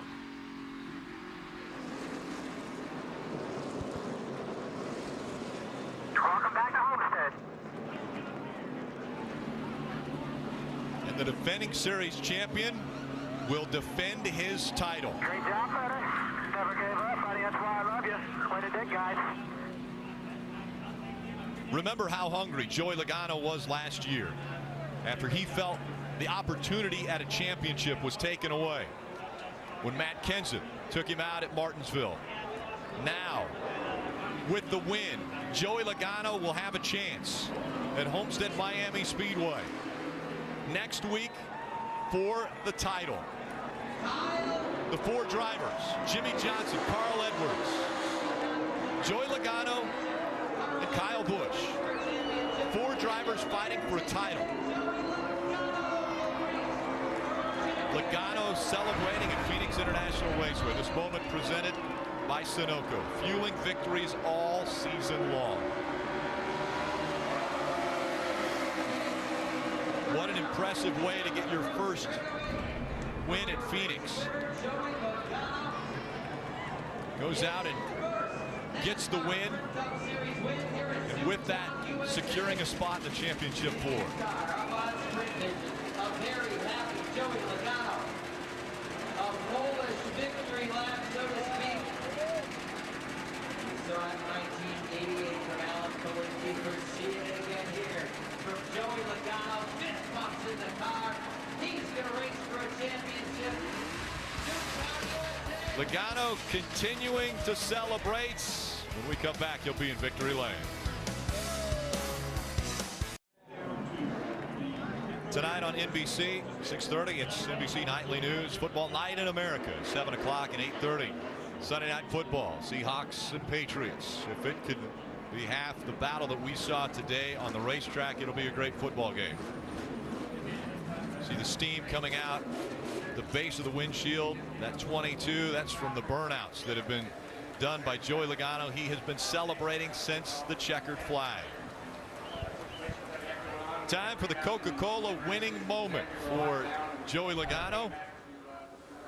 He gets the lead when the battle for position between the 88 and the 22 take place.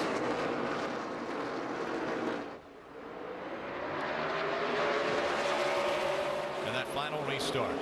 Logano shoots out from that outside line and never looks back.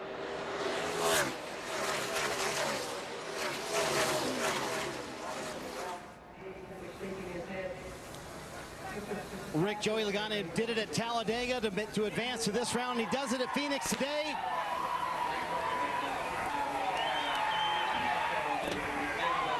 To advance to the championship 4. That is genuine emotion.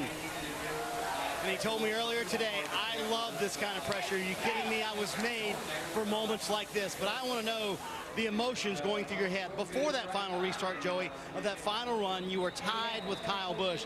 You did have the tiebreaker. What was going through your head, and how much math were you doing? A lot. Man, this feels so good. I never felt this good about a win before. So much on the line, and everyone brings their A game when it comes to winning championships, and this team did it. So, man, it feels so good. Had a good restart there at the end and holding off Kyle to try to get this thing into Miami. So we're racing for a championship now. We did exactly what we had to do. We got to go to Homestead and do the same thing. So could be more proud of this team.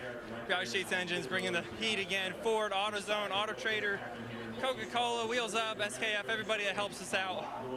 AutoZone and Auto Trader. It's man, I'm speechless right now. I feel like I just won the Daytona 500 again. You heard him say, I've never felt more emotional about a win in my entire life. Todd Gordon with a big hug. Huge win for this 22 team. They'll race for a championship in Miami, Rick. Yeah, coming up next on NBCSN, it'll be NASCAR America post-race show. The celebration for Joey Logano. He will be able to enjoy this moment for a little less than a week.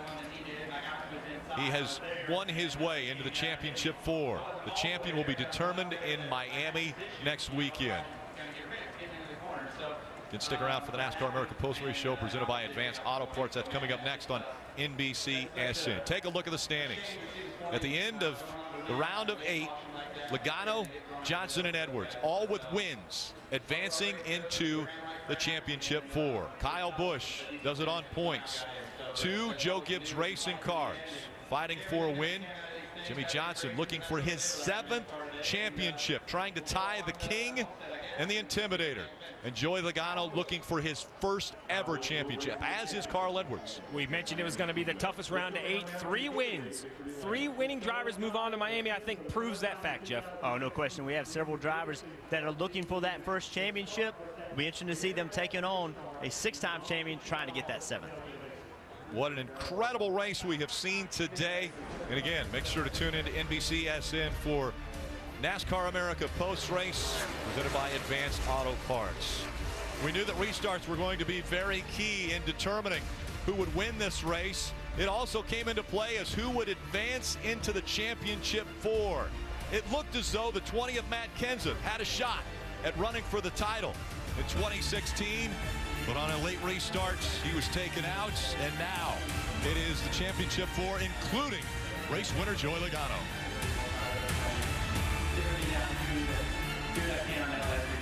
Before that last caution flag.